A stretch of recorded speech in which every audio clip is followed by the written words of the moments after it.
Everything from here on out is going to be live. Let's go. All right, Pops.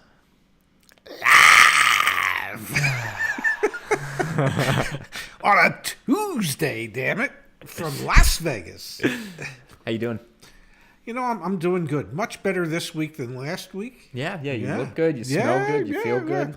Yeah, I noticed you put some stuff under your arm so that you know we could spend 2 quality hours together right here. So here's the deal. Thank you, Mayani. Yes, remember hit the like button when you come in. We are going to be doing instead of the normal Wednesday night kind of pseudo emergency live stream. We have the Black Book data that came out today, so we'll review This is that. a real emergency? I mean, we could have put that in the title, but we have new Black Book data. Yeah. So we're going to review that. We have the automotive. Astonishing. It honestly is craziness. Data. The other thing we're going to do is because tomorrow is the last day of the month, which Pops, when's the best time to buy a car, aside from when you don't need to? The last day of a month. Oh, and the last day of a quarter.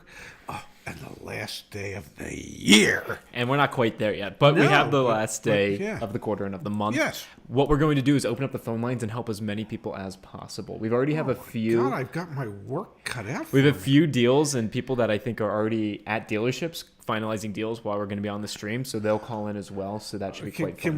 Could we give a shout out to Michael Swerenson from Western Australia? I believe you've actually spent some time in Western Australia. I have indeed, Michael. I went to Rottnest Island. It was pretty incredible. Is that in Western Australia? Yes. Yep. Okay. Cool. Yep, I think, unless I have it backwards. But Howdy either from way, Kansas City. Do you know, Don, that we will be in your fair city of Kansas City? Are you in Missouri or in Kansas? So let's actually jump in, Dad, straight to the Black Book data.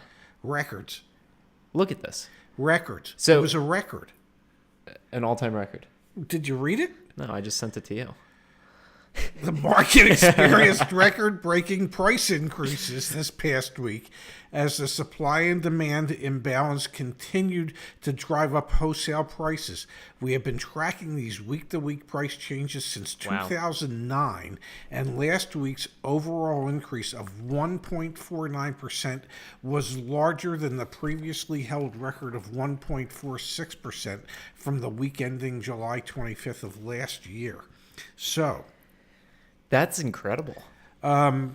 You know, the only thing that I can think of, is that what goes up must come down. Now, when is another story, but it's almost as if that it can't continue to go up at the rate that it's going up every week. You know, you can't have wholesale prices going up 5 to 10% every month. Did you see the automotive news article? Rising retail demand expected to bring Q1 sales close to pre-pandemic levels. Did you see this one?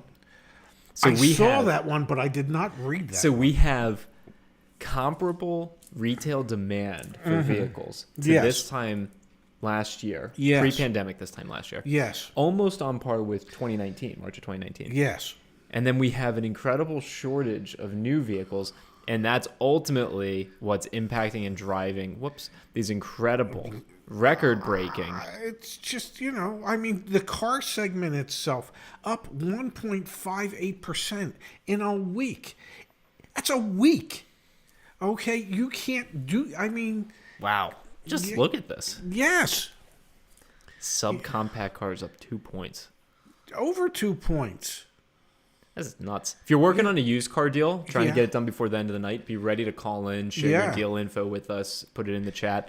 You know, we want to help you get as fair a deal as possible. Yeah. Because in this environment, there's still fair deals and unfair deals to be had. It's just, holy cow, you got to reset expectations a little bit. These prices are nuts. Yes. What about what's going on in the trucks and SUVs? Wow. 2% in subcompact crossovers. Yeah. Small pickup trucks. Mighty. 1.7. Incredible. Do they still have? Yeah, they have. Wow, 0 to 2 year old vehicles, 1.57%. Yes. So can we share a quick story, Pops? Okay. We interviewed Mario last night. We did. Mario, we've got a video. It'll be coming out. I think James actually is editing it right now, so it should be out tomorrow. Or Winfield in the house. Do you know who's from Winfield? Will Smith. There you go. Yeah. We interviewed Mario last night. Yeah. Mario is a salesperson at a Ford dealership in California. He is indeed. He's also a Your Auto Advocate subscriber and community member. More important than being a car salesman at a Ford dealership. He sold a vehicle to another Your Auto Advocate member. More important that he met Mario. Which was really cool. And we interviewed him in that video deal. Yeah. The reason I bring him up is because he Yeah. Instagram DM'd me after we recorded the video. And he said, I'm looking to sell my used truck that I have right now. Yeah. My used car manager offered me $15,000. Carvana offered me $18,500. Yeah. So the reason I bring that up is because the Black Book data for 0 to 2-year-old used vehicles is even higher than the normal. Carvana's the one buying those all up. It's crazy, man. Yes, and Mario is wondering why his used car manager hates him so. I mean, imagine if Chip, you were talking to Chip last week. Yeah. It's hard to be in that position to buy cars right now. It's crazy to be. Oh, David Henning. So David was, he said 777 for life. Thanks for the video. I hope it can help others. You guys rocking Kimberly is the awesome sauce. David was featured in this most recent success story video. Did an awesome job. Thank you for documenting that. Thank you, David. Yeah. Thank you, and you're way too kind. And what was Herman Cain's thing? Was it 666? Did you see? No, that's. You see Skylar's comment? Ray can tell you about the Saturday meeting in the car business. Our GM said he can't buy used cars in a way that makes sense. He pressed the panic button to get street purchases. Wow, look at that. Yeah. So this is still a seller's market. And this reminds me of something you brought up an hour ago. Which was? How are normal car dealerships supposed to compete for used product, used car inventory against CarMax, Carvana, Vroom, those that have incredibly deep pockets that can go out and pay retail for cars? Yep. How is the local mom and pop dealership, how is any dealership supposed to compete with that? No, you can't. And that's why if you're in the market to sell a car, getting a quote from Carvana is one of the best things you could possibly do. And and people say, should I sell my car?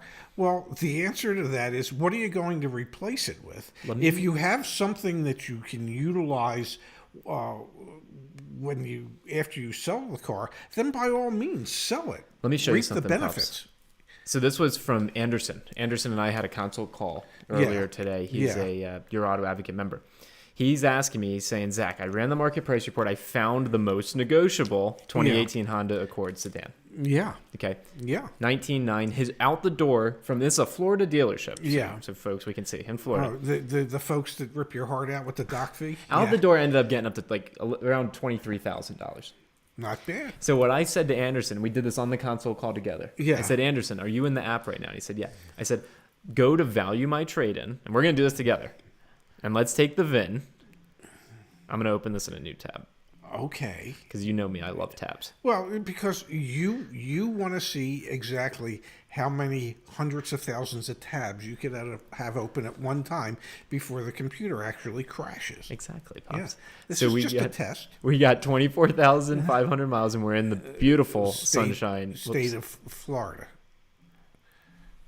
And what I want to do next, I mean, look at this. Yeah. So again, the out the door is 23 on this. Yeah. The retail on the car in rough condition is 22.3.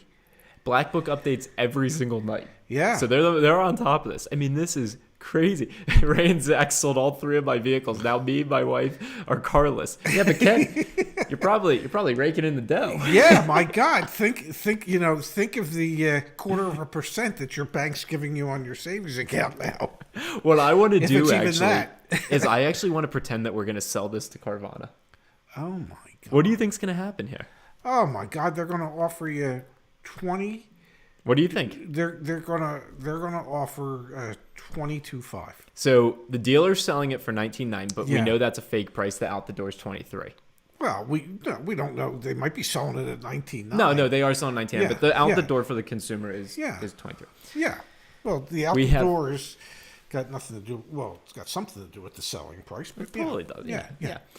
We've got Black Book telling us what the trade-in, private sale, and retail values are.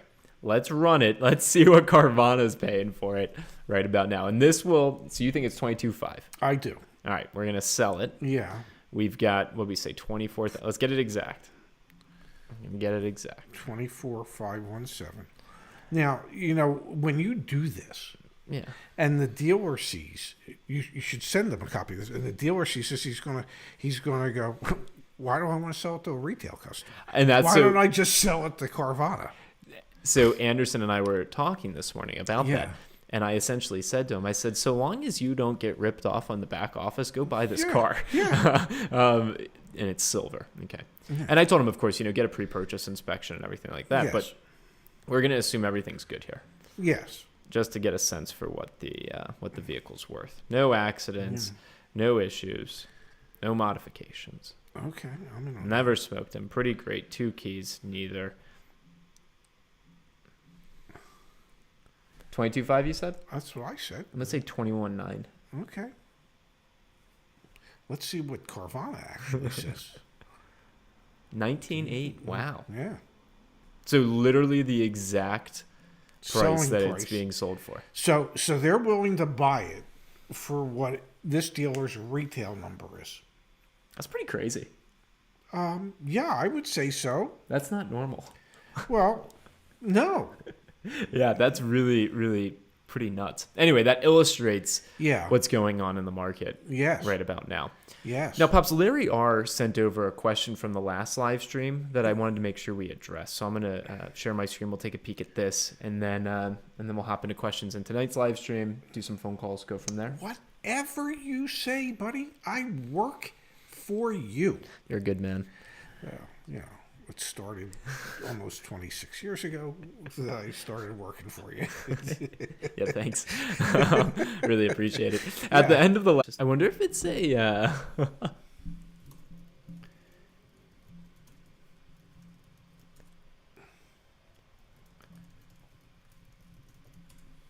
How strange. Yeah. Oh!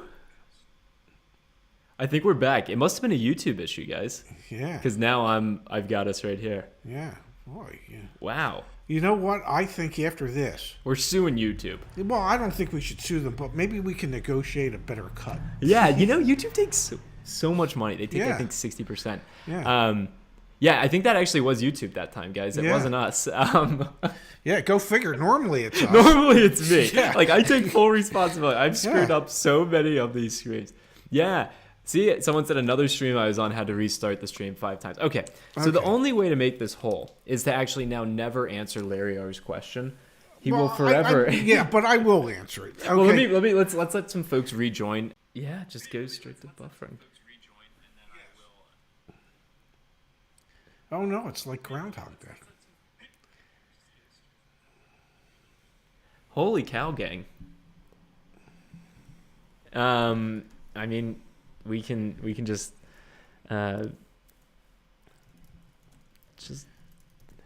working. It's working again. Yeah. Okay, you can hear us now. Okay, cool. So I'll just every single word my dad says, I'll type.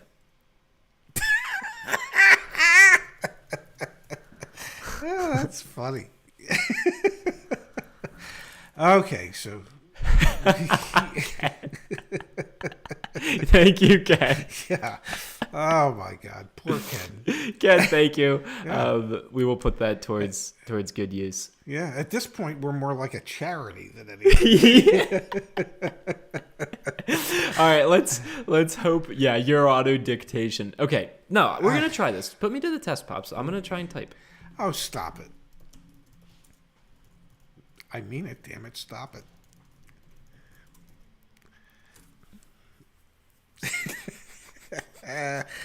Can we get back to the question at hand? Yeah. Which was, what can this poor What do you do when you got terrible negative equity situation? You come up with the cash.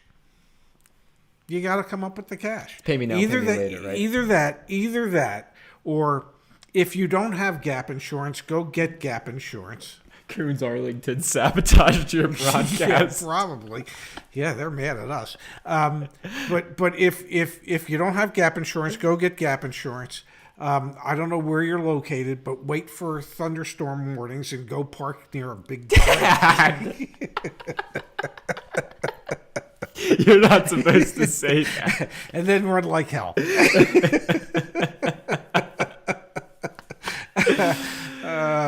Other than that, I don't know what to tell you. You have to, at a certain point, you got to get. You have to buy your way out of the negative equity. So, if you've got good enough credit, you can roll it all into like a 36-month lease, and at the end of 3 years, that's one you thing. got nothing. That's one thing you've talked about. But you don't have negative equity anymore. That's one thing you've talked about is rolling it over into a lease, and then that way, when you've paid off your lease, okay, at least now I don't have any more negative equity. Yes. Okay.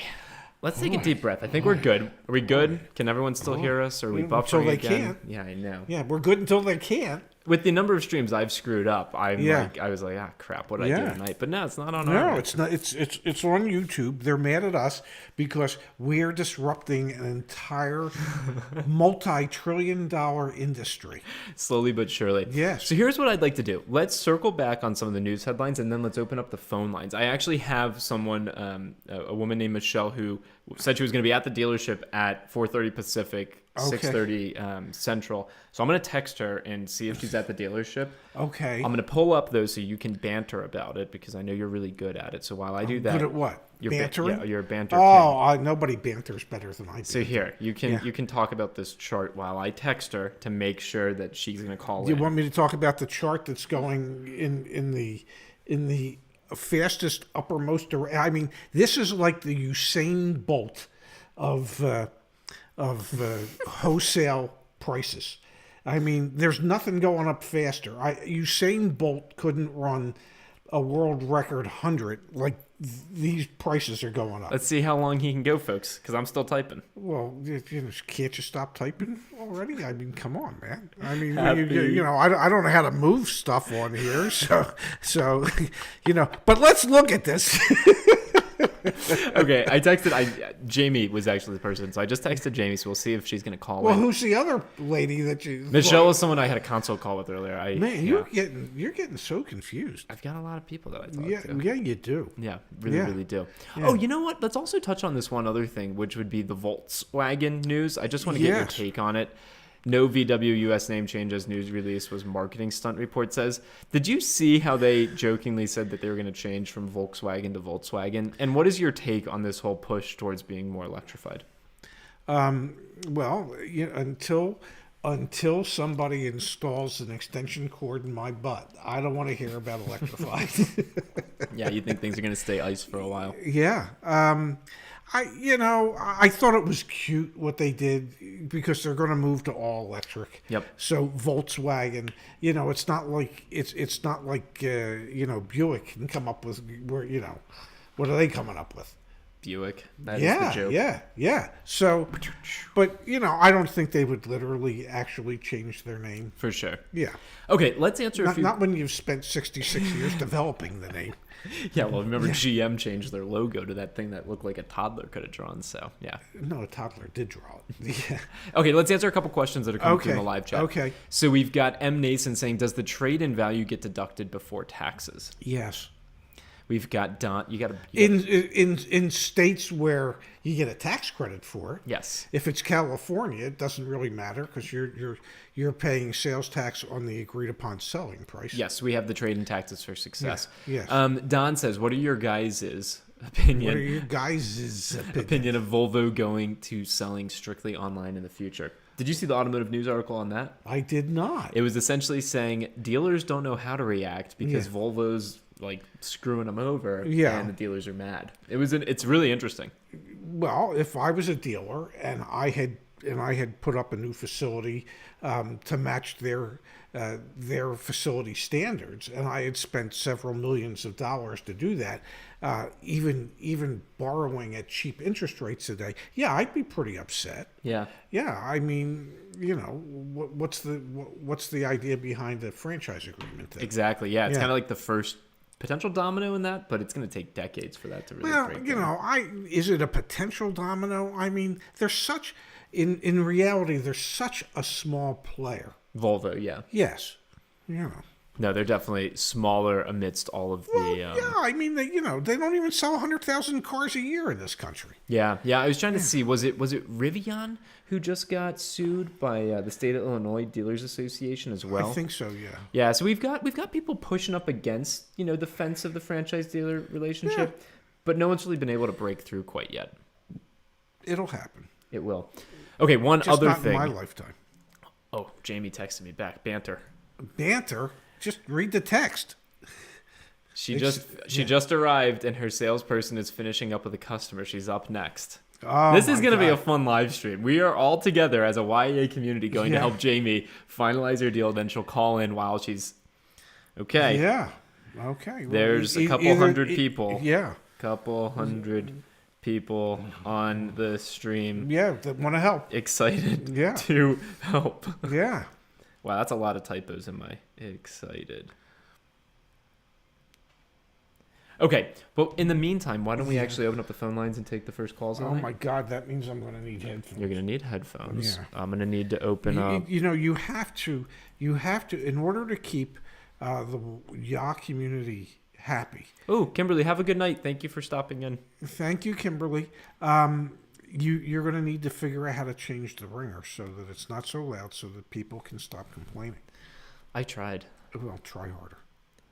Well, fine, then let's answer Elijah's question first. That way I don't have to deal with it. Okay. Elijah says, I see a suggested offer on a certified 2018 CRV EX that's been on the dealer's lot for 34 days. Yeah. As $21,967 on the market price report. But the dealer wants $22,979. Is that acceptable in today's used car economy? Is what the dealer wants acceptable? Only if somebody's willing to pay it, and based on what we see happening through the Black Book information, I'm afraid it probably is. It also might make sense, and Elijah, you might think I'm crazy, but it might make sense to look at a brand new Civic.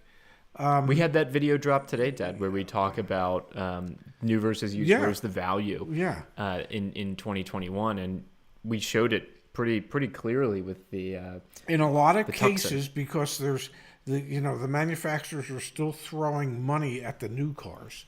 That oftentimes a new car value wise makes more sense than a 2 or 3 year old used car. Yep. A lot of one of our members who happens to work at a credit union, we won't mention any names at the moment, but he's seeing where people are coming in and 2-year-old cars, and the dealers are still trying to get what was MSRP or slightly above what MSRP was on the car when it was new. So things are just that far out of whack at the moment. No, it's absolutely crazy. Mayani asked us for the deal for Jamie, who's at the dealership finalizing it, to have it up on the screen. Mayani, we're in luck. Jamie actually sent it over to me. So when we are working on that deal in a little bit, I've actually got the information in front of us. We'll be able to refer to that. We'll be able to hear what's going on live when she calls in. So it should be a pretty good experience. Let's answer a few more questions here that have come in. I have a question. This is from Machiavelli Gaming. Yeah. I'm a first-time buyer of a car, and I am planning on getting my dream car, which is a 2017 Lexus IS 300. Yeah. I saw one priced at $23,000 at 45,000 miles. Does insurance go up for a new driver? I'm 29. Well, typically insurance starts to go down once you reach the age of 25, so you wouldn't necessarily be considered an inexperienced driver any longer at the age of 29. Exactly. Typically. But the IS 300 I don't think is going to be considered a sports car by any stretch by any insurer, so you should be okay. We have Pops H Sun giving us $5.75 here. Well, thank you. Thank you, H Sun. Buying you a beer. Got my 4Runner ORP last week. Received $1,200 off when everyone is asking for $2,000 over sticker. Salesperson asked if I worked on the car biz. And your answer was, I certainly do. I've got an uncle and a cousin. Uncle Ray and cousin Zach who work in the business. Yeah. Thank you, H Sun. That's awesome. That's really, really awesome. Adrian says the value video was legit. Yeah, today's video was a good one. Really helpful. You did a good job on that one, Pops. You really, really did. Well, every now and then. Julia Renee says, how far could you bargain down a car that has an accident on record? Or is it even worth buying a car that has an accident reported as cosmetic damage? I'll tee this up for you. We filmed a video today with Yanni talking about a concept called diminished value. And we talked about this at length, but you said explicitly, as an appraiser, what does an accident on the Carfax do to the value of the vehicle?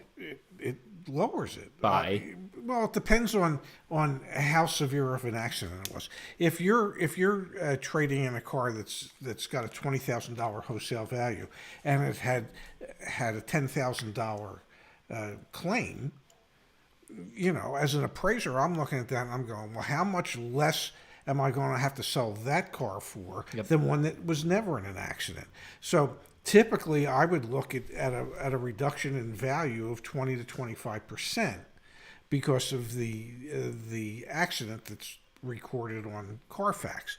If there is no accident, then the car's worth what it's worth. But because of an accident.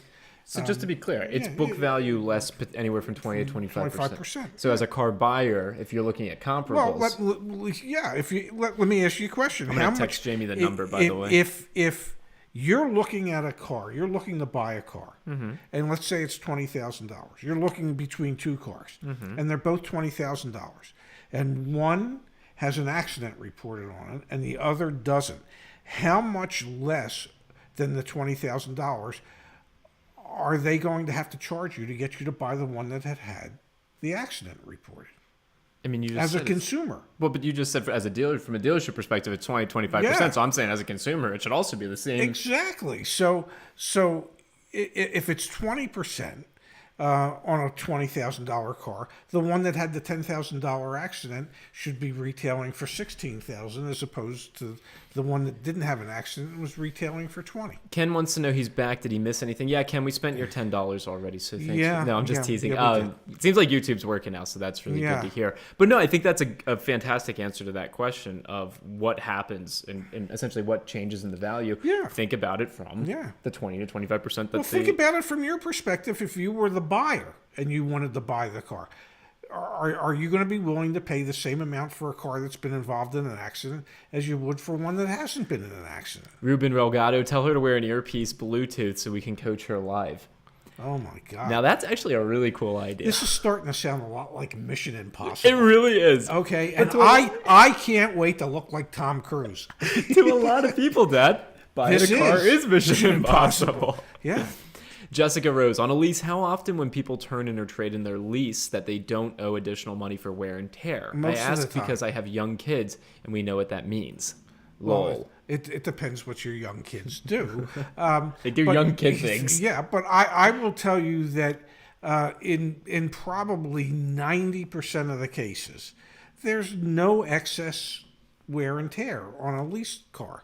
There are a few that come in that, maybe the tires... The tread depth is too low, or there's a ding that's bigger than a quarter, or the bumper's scuffed, and so they charge you for that. But for the most part, the vast majority of them, there's nothing.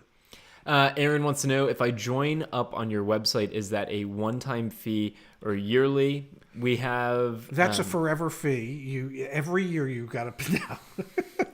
Let's just answer the question first, then joke. Okay. This gets you 3 months access. This gets you 3 months access. This gets you 1 month's access. And we have the $5 off right now for this one and this one. So there you go, Aaron. That is what we're up to. Hello, gents. This is from Arhedi. Lease residuals. Sorry, Arhedi. 1 second. We got a donation from Scott Levin. Well, Scott, thank you. Thank Zach, you so much. You are one lucky, lucky man to have such a wonderful, loving father. Ray reminds me of my late father. I'm not crazy, but you are lucky. Enjoy, Dad. No, but I'm crazy. Thank you, Scott. And thank you for the nice words the other day. I think it was yesterday that you sent me that video of your father. And there's a likelihood that somewhere along the line we might be related. Who knows? Thank you for that, Scott. That's, I'm so fortunate. Okay, let's see. Okay, Arhetty. Hello, gents. Leased residuals are easily found on new cars. How about finding data for leasing a used car? Do you want to touch on leasing used cars and how it doesn't really happen all that often? Well, typically leasing used cars doesn't pay. The residual values are set a little too low. The depreciation is set too high. The manufacturer is not supporting the residual to the same degree that they would when it's on a new car. Yep. So I've had very limited success in leasing used cars to people because it just doesn't pencil. Exactly. They can end up getting the brand new one for the same or less. Exactly. Terry, Dad, let's answer this just very briefly. Why are used car prices so high? Because they can be. No. Ken said chip shortage. Mike said manufacturing issues and supply problems. Yeah, it's spot on. Yeah, there's just a shortage. What can you do? Yeah. Oh, everyone's saying how much they love you. Matthew says, just joined your auto advocate the other day. What strategy would you use on evaluating a rare car? I have a 2016 Porsche 911 GTS Targa. Carvana couldn't give an estimate. Looking to sell this year. Go to a Porsche dealer or a Highline used car dealer, specialized used car dealer. Mayani said, Scott, now I feel like crap for declining my father's call while watching this. Always take your father's call. Okay, let's take the first phone call that comes in, Yeah. and I've got my eyes peeled just so everyone knows. Here's my phone. So once I hear back from Jamie, we'll make sure that she can call in, and we'll coach her through the deal at the dealership. But in the meantime, the pressure you're putting on me. You don't have to worry about putting them on quite yet, Pops. Okay. So I just put the call-in number there. Yeah. Let me pin that message, and then let me make sure we're not on Do Not Disturb here. Okay, Do Not Disturb's off. So we can, if a call comes in, we'll take it. If a call doesn't come in, then we'll just keep we answering. won't take it. It's pretty simple the way that works. Yes, we'll just keep answering. Yeah. Average reconditioning fees on a trade? $1,500 to $2,000. How much can I haggle on? Oh, this is from Machiavelli with his dream car, the $23,000 IS300.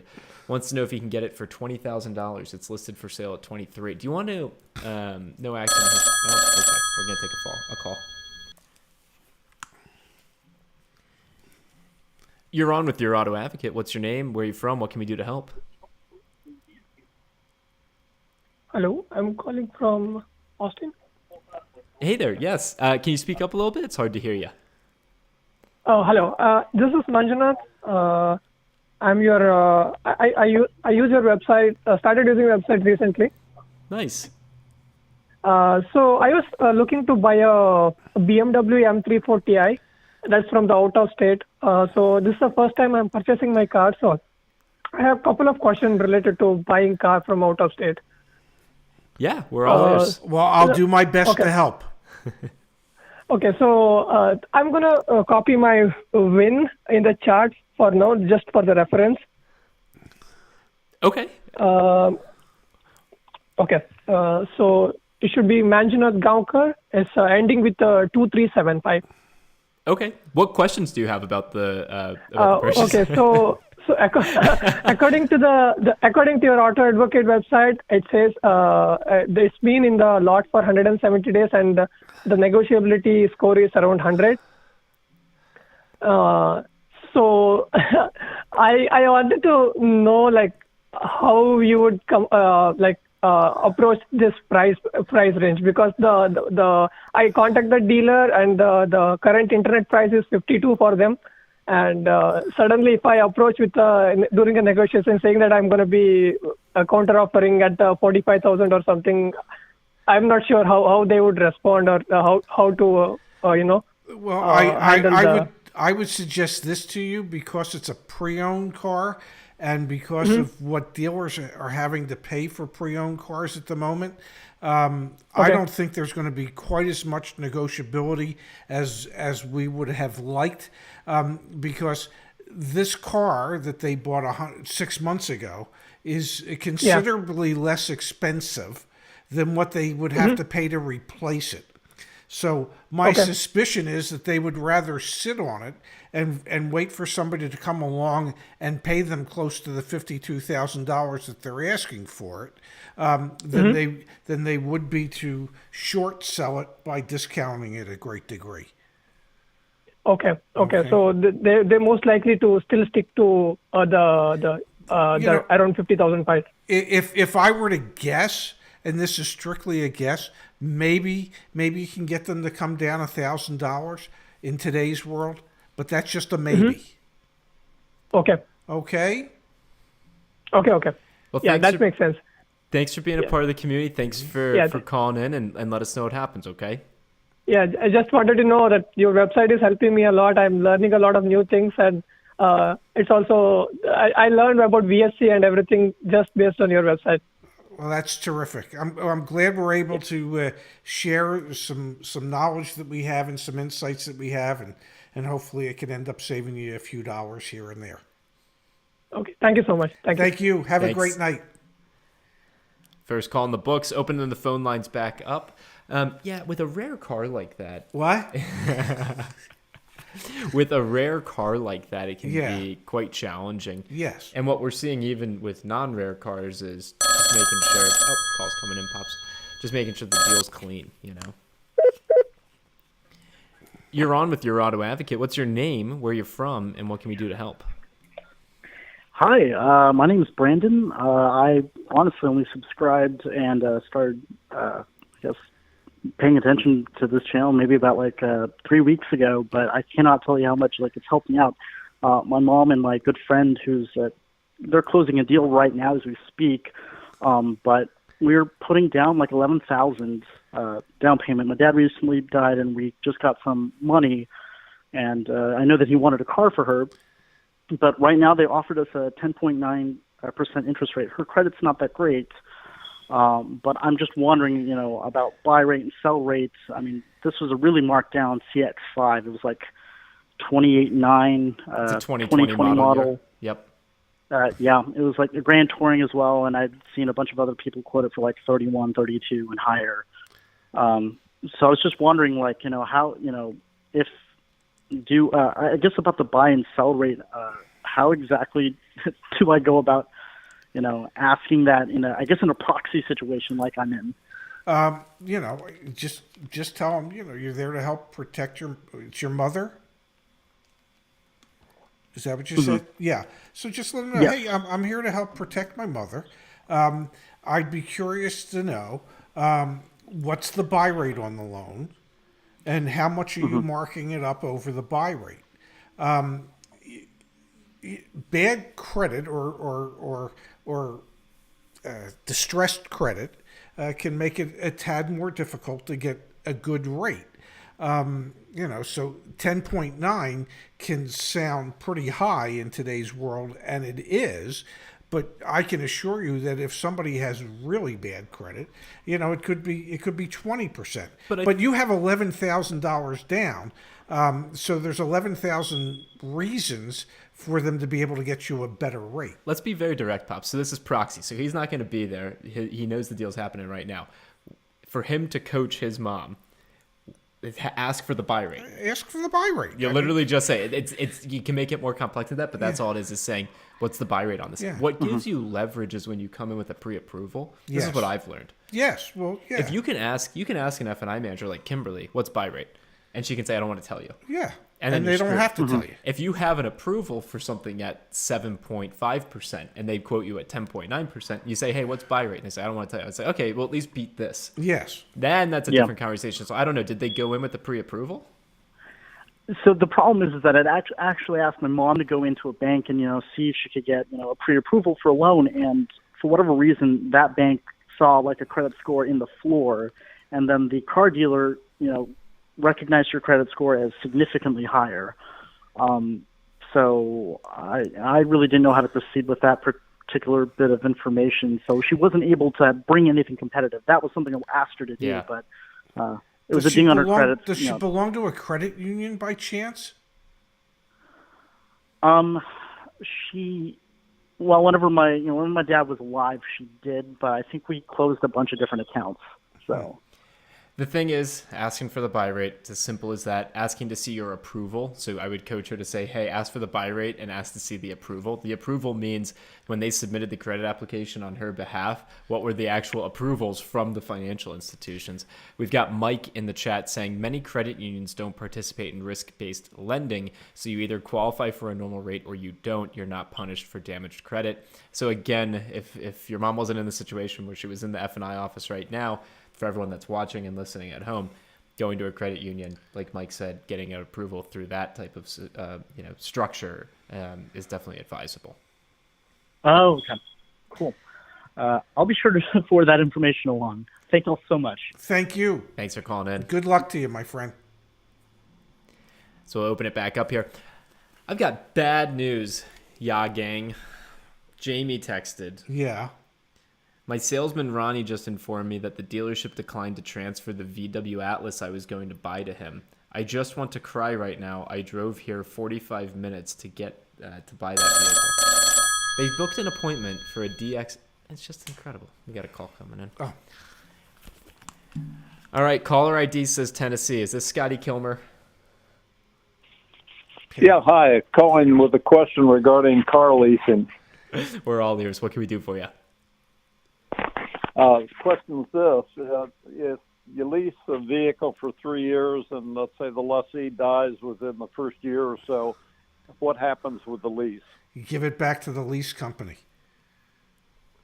That's simple. It's pretty simple because the person that signed is deceased. So the lease company will take the car back. Okay, and no penalty, or do you have to pay the balance of the lease? Nope. The estate? Nope. No? Nope. Okay, Yep. That's my question. Well, Appreciate it. Now you have an answer. Yeah, I do. I thought it was going to be more complicated than that. Well, we could do our best to make it more complicated if you'd like, but in all the years that I've been doing, anytime I saw a situation like that, the banks just took it back. They understand it happens, and they just took it back. Nobody ever made an estate pay it off. Nobody said, "Oh, we won't take it back." Somebody's got to keep making the payments. We almost had a 30-second answer. Now hey, I love it. I'm being genuine. I thank you for calling in. Thanks for being a part of YAA. Yeah, thank you, and thanks for your work. Appreciate it. Yes, Our sir. pleasure. Thank you. Have a great night. Okay, night. No, I wasn't being mean, Dad. I was just being genuine. Phone line's back open. I mean, Sushi, you can keep the headphones on. I can hear you. That's not a good look, Pops. It's not. Not a good look. Is this better? Give me your headphones. No. Give me your headphones. No. Call's coming in. Call. We got 2 calls coming Yeah. in. Can you mute us in the background? Because we don't love hearing ourselves. What's your name? Where are you from? What can we do to help? Speak for yourself. I love hearing myself. Oh my gosh, am I the 5th caller? Or the 35th. We're not sure. Hey, first off and foremost, I want to tell you guys, I have been watching since pandemic had me inside. You guys do a great job. I'm talking since like August. Feels like it's been forever, but yeah. Well, it's good to hear your voice. Yeah, good to see you guys on almost a nightly basis now. You guys are working like nobody's business out there. You must be the hardest working guys in YouTube. We are, and I feel a lot like David Letterman, except my bank account doesn't reflect it. Well, hopefully that changes for you soon, Ray. I'm pulling for you. Yeah. Well, we're all pulling for me, but the likelihood of it actually happening is probably pretty remote. What can we do for you? Oh, it's funny. So the question I have is for Ray. I have purchased a vehicle, 2 vehicles from a local dealership here. They claim to be the largest Ford dealership in the world because of volume and that sort of thing. Is their name Galpin Ford? No, it's Brandon Ford. Okay, then they're not the largest in the world. Oh, really? That's really? Oh, God. Yes, really. I'll share something with you before you tell your little tale of woe. When I first got the job at the mini dealership that I worked at, they used to advertise they were the second largest mini dealership in the world. Okay, so I can't tell you how excited I was when they said they wanted to interview me. Well, what they meant was by square footage of the dealership, not by sales volume.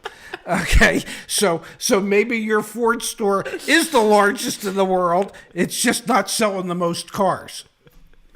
Holy shit. Well, I'll be sure to tell the salesman that if and when we meet again. Yeah.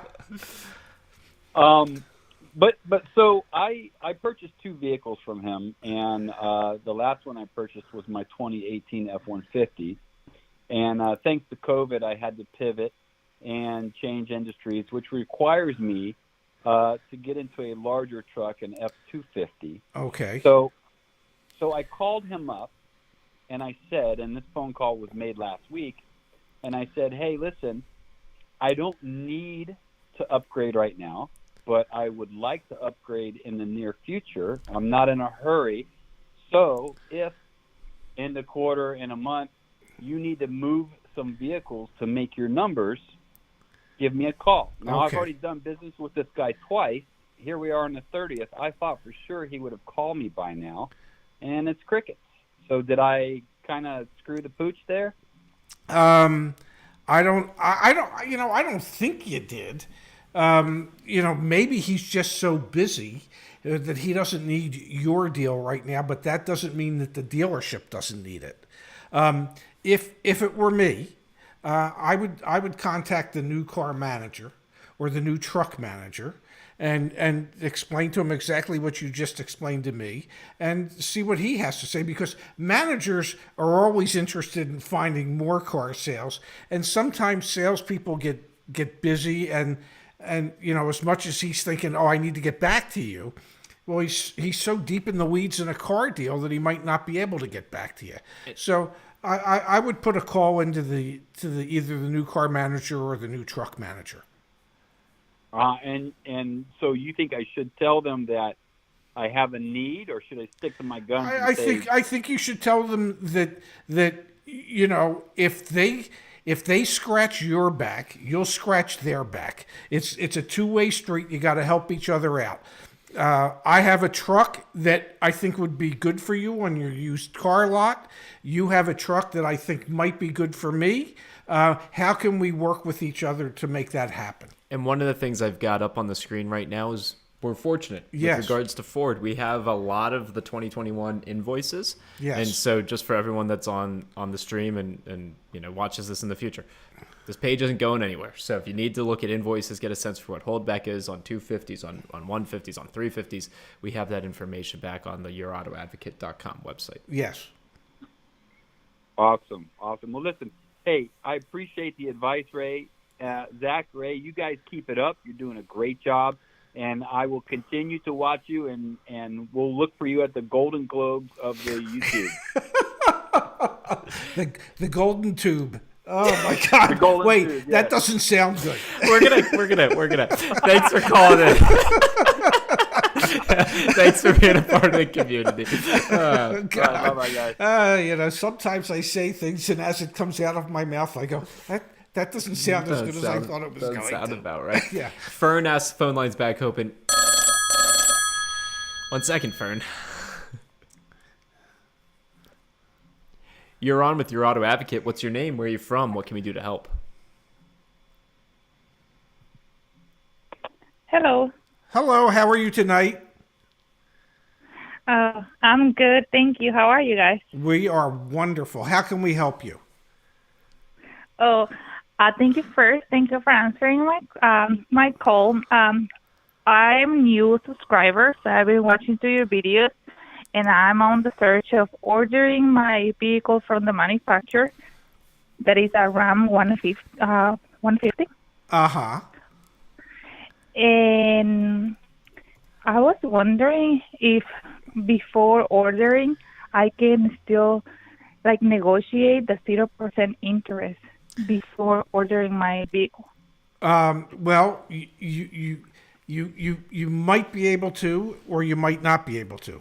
And the reason I say that is if there's 0% interest that's available now, there's probably an expiration date as to how long that's good for.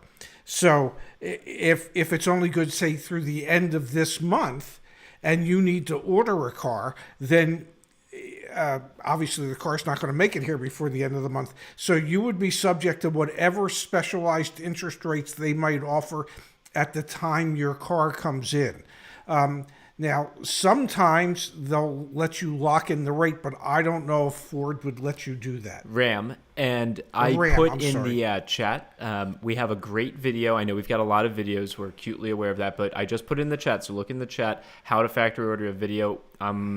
We did it February 17th, so it's very recent. My dad did an incredible job. I think it's one of our most highly upvoted. Yeah, 1.6 thousand likes, 14 unlikes. Dislikes. What's wrong with those 14 people? I don't know. So our recommendation, watch that video. I think that'll help you considerably as well. Yeah, thank you so much. I actually took a screenshot of the things to know about that video. So I'm just going to do my research and keep studying and try to do my best when I get to finally go to the dealership and order my vehicle. Well, yeah, that's awesome. And when you do, call back in. Yeah, let us know. We'll help you then when you're ordering it. I mean, we're here to help. Yes, absolutely. Thank you so much for calling in tonight. Thank you both. Have a great, wonderful day, and the best of luck for you. Thank you. That's fun. Hey, how are we doing on likes? Are we smashing the like button, look at this, people? Pop. We can actually watch our own live stream on the stream. So there's 358 people. Isn't that cool? Wow. That's kind of neat. Yeah. Did you see I had a phone call? You had a phone call from Virginia. Call. You're on with Your Auto Advocate. What's your name? Where are you from? What can we do to help? Hey, it's Charlie. I'm in Richmond. How are you, man? Good, Charlie. And you? He's got the energy. I like it. Yeah. You guys are terrific. And he's got the compliments. Well, thank you, Charlie. It takes me back to NPR and Ray and Bob, I think. Click and clack, the Tappet brothers. Thank you for that. You guys remind me of that, except for car purchasing. I have a question. Yes. For the older of the two gentlemen, as he has more experience, obviously. Wealth of knowledge. I'm getting ready to lose my truck to my oldest daughter at college next year, and I have always wanted you might grab your chest, Range Rover. Okay. You hear so many bad things about these vehicles, but I like it. Do you know why you hear so many bad things about Range Rovers? Because they're bad? And because it's true. Okay. So go on. I'm sorry I interrupted. I have to learn to pace myself better. No, you pace yourself fine. As long as I don't need a heart pacemaker, we're good. So they're that bad. I mean, even after they went through the BMW phase, the Ford phase, now they're in this phase, it's still bad. I know I'm the younger of I think I'll go on a limb, the three of us, because your daughter's going to college and I'm 25, so I think I'm the youngest here. Yeah. You're Lease way it. younger, bro. Okay, there we go. Lease it. If you want a Range Rover, yeah. lease it. Yeah, that would be the best way to do it, because at least that way you're only on the hook for, say, 36 months. And it's under warranty. Okay. Yeah. All right. And then you can get it out of your system. That there it is right there. I want to get it out of my system one time. And again, you guys are doing a great service to people, and I mean I talk about you all the time. I found this channel; they're great. Just keep doing what you're doing, boys. It's great stuff. Well, we're trying. Thank you so much. I wish you the best of luck with that Range Rover. There always is the possibility that you might end up with the good one. Yeah, sure. Have a good night. You too. Bye-bye. Funny. I'm funny. New subscriber here. I was wondering if it's possible to lease a new vehicle to help out get out of owing more than my car is worth. Yes. Yep. That's exactly one way, because at the end of the lease, you're back to back to zero. It's warm in here, isn't it? No, I'm very comfortable. Very comfortable. Well, you're wearing 2 shirts. I'm wearing 1. I always wear 2 shirts. Well, you don't always. Oh, we've got a call from California. You're on with your auto advocate. What's your name? Where are you from? What can we do to help? Hi, good evening. My name is Elizabeth Ochoa. I'm calling from California. Hi, Elizabeth. Speak up just a little bit if you don't mind. Thank you. Yes, of course.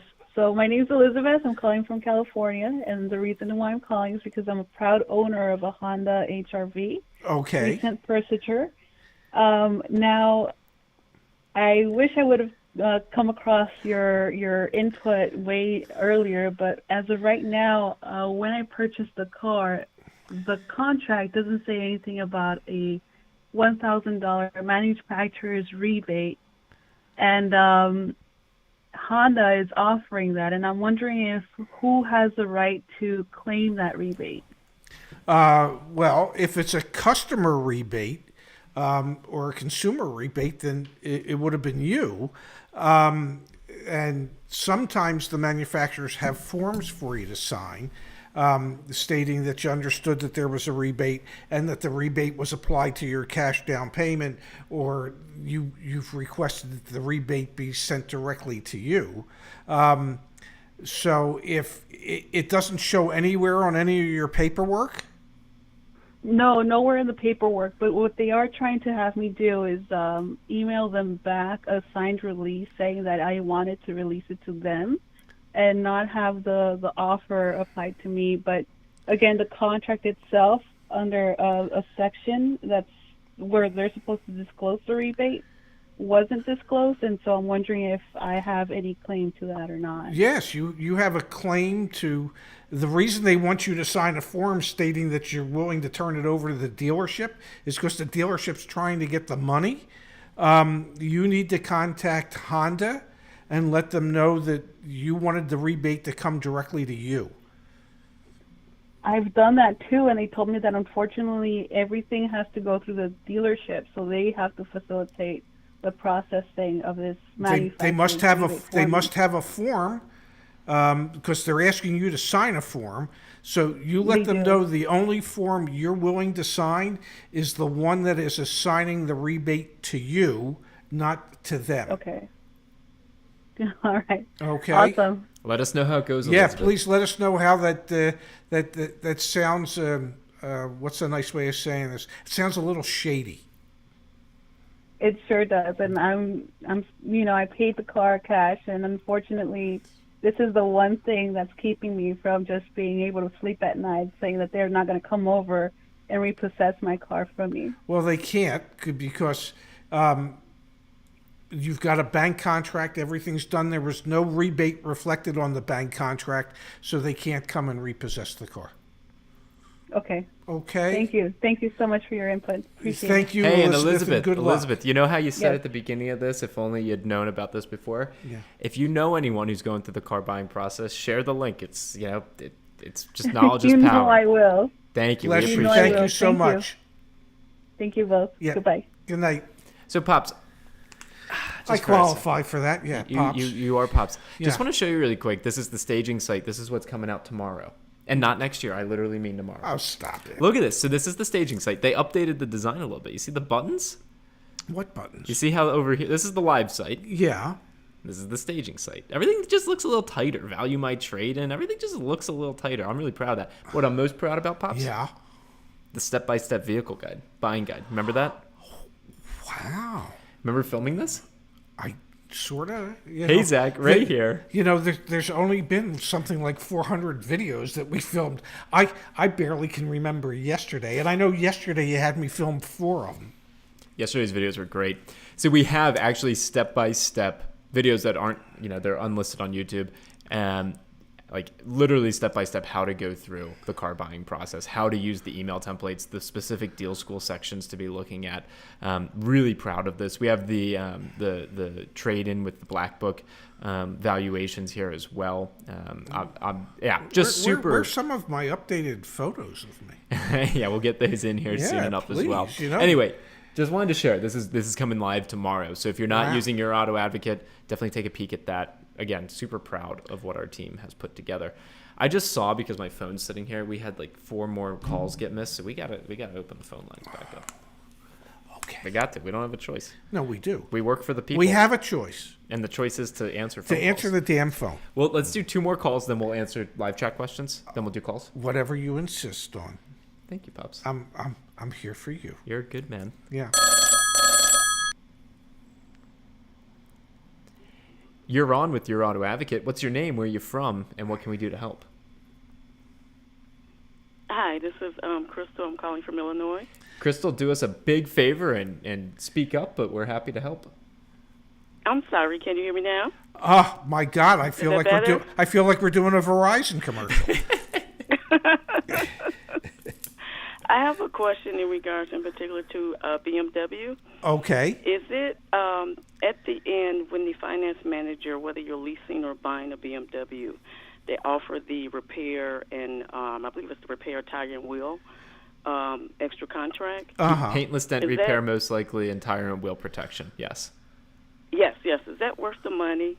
And I'm speaking in particular, like if you were to hit a pothole, so to speak, and damage the tire, and then you need to have the car towed to BMW to have it repaired and replaced. Is that covered under the standard warranty, or will the extra service contract take care of that? If you hit a pothole and the car needs to be towed, that wouldn't be covered under the standard warranty, because that's considered a roadside hazard. It's considered an accident. So that you might have your insurance company, you might have towing service through your insurance company. Now, if you have tire and wheel, I don't know 100% if that would cover the towing. So I can speak to this a little bit more simply because we're in the process of vetting different potential partners to offer tire and wheel. Not that we want to sell it necessarily, but just to be another option rather than just the dealership.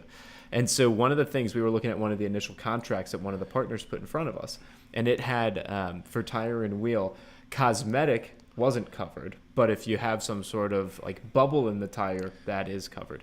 The reason I say this is you need to look specifically at the contract and also not take at face value what the F&I manager says to you. Similarly with paintless dent repair, because we've been researching that extensively as well.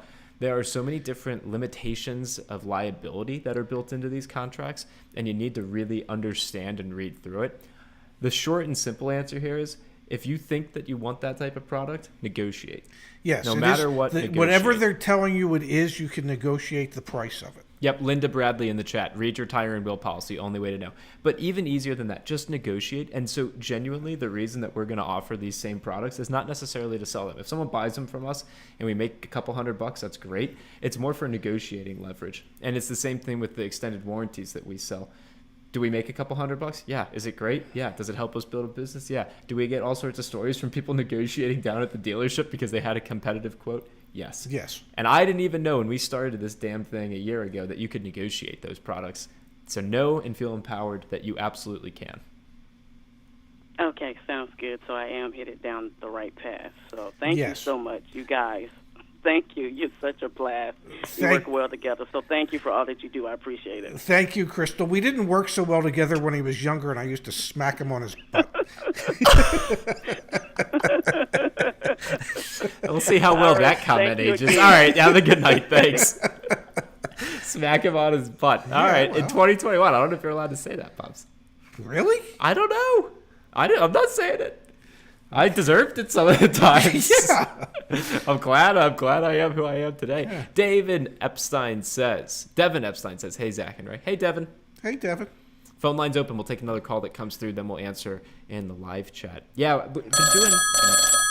Whoa. Hey, you're on with Your Auto Advocate. Hang tight for 1 second, because Cot Sice just donated $50, and if we don't acknowledge that immediately, I will feel guilty. Yes. Costais says, thank you for all you do. Yesterday, I bought a Tacoma, and a quote for your VSC saved a ton in the F&I office. In the folio, I didn't see any descriptions of the coverage. Does that come in the mail, or is it in the dealership? So thank you for the donation. That's awesome. And it's a perfect example of using the VSC quote from us as leverage at the dealership. Now, Pops, do you want to answer this, like seeing the actual contract thing? Because I've talked to a lot of folks about it. It's quite frustrating. Yes, because he should have gotten a copy of the contract so he knows everything that is covered. So if you did buy the extended warranty or the vehicle service contract from the dealership and they didn't show you the contract, I would get in touch with them ASAP to get a copy of it. Feel free to get in touch with us as well. We can help you make sense of it all as well. Thank you for that donation. Now, to the nice folks or individual that's been on hold, thank you for that. What's your name? What can we do for you? Sorry about that. Hi, I'm Leanne, and I'm calling from Illinois. I'm a long-time lurker, first-time caller. I knew it was waiting for Leanne. Waiting for Leanne. Thank you for that. I love you guys. I used to use the old Leslie book from the 1980s, and I helped people negotiate deals. And I tripped across you two. I have learned so much. My neighbor's son was trying to buy a brand new, wonderful car that had flood damage. I opened the door and I smelled this thing and I went, oh my God in heaven, no. Walk away. Yeah. And he said, well, now what do I do? He said, I can't afford, this one was discounted. And I said, you can afford it. Come on, we're going to do this. And he brought his Bluetooth earbud, his cell phone in his pocket, and I listened to the negotiation and coached him along as his deal went on. And he walked out of his dealership with almost $7,000 in savings on an Acura of all things. God bless you. Leanne, good job, Leanne. Like, that gets you guys, I love you to death, and I'm so grateful. And we also used some of your techniques. We needed to get a great big 8-passenger vehicle for our friend's church. And again, we did everything ahead of time, did all of the emails, had the thing ready.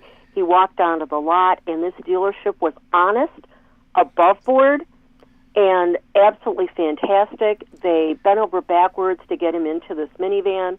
And again, with your techniques, we did negotiate down on the extended warranty. Good. We wound up getting everything that we needed for the vehicle. And I just got a 2020 Highlander, brand spanking new.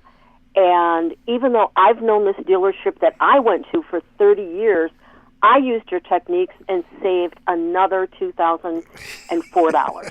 Leanne, you said you're in Illinois? Oh, guys, I'm in Illinois. I'm just outside of Chicago. Dad, I dealt with what's the nicest steakhouse in Chicago that Leanne could take us? No, I'm just kidding. I'm kidding. Leanne, I'm teasing. You guys, take my phone number from the caller ID, or I'll give it to you off the air. You guys come through. You've got steak. You've got everything. A place to stay if you know. You know what they call me now? They're teasing me that I'm their car godmother. Oh my God! I thought that you were going to tell me you're the car whisperer. Oh, I was that years ago, and I used to be an old gearhead and fix them. I got to tell you, I'm 62 years old, and I have learned more in the past 5 months from you two on car buying and car trading and negotiating. And you know the funny thing about my 2020 Highlander? I bought this thing on the 23rd of January. It is worth more today than the day I drove it off the lot. That's scary, isn't it? Yeah, terrifying. I'm so happy with it. I got myself I got this beautiful, beautiful Toyota Highlander. It's a limited. It's red. It's a midlife crisis car for me.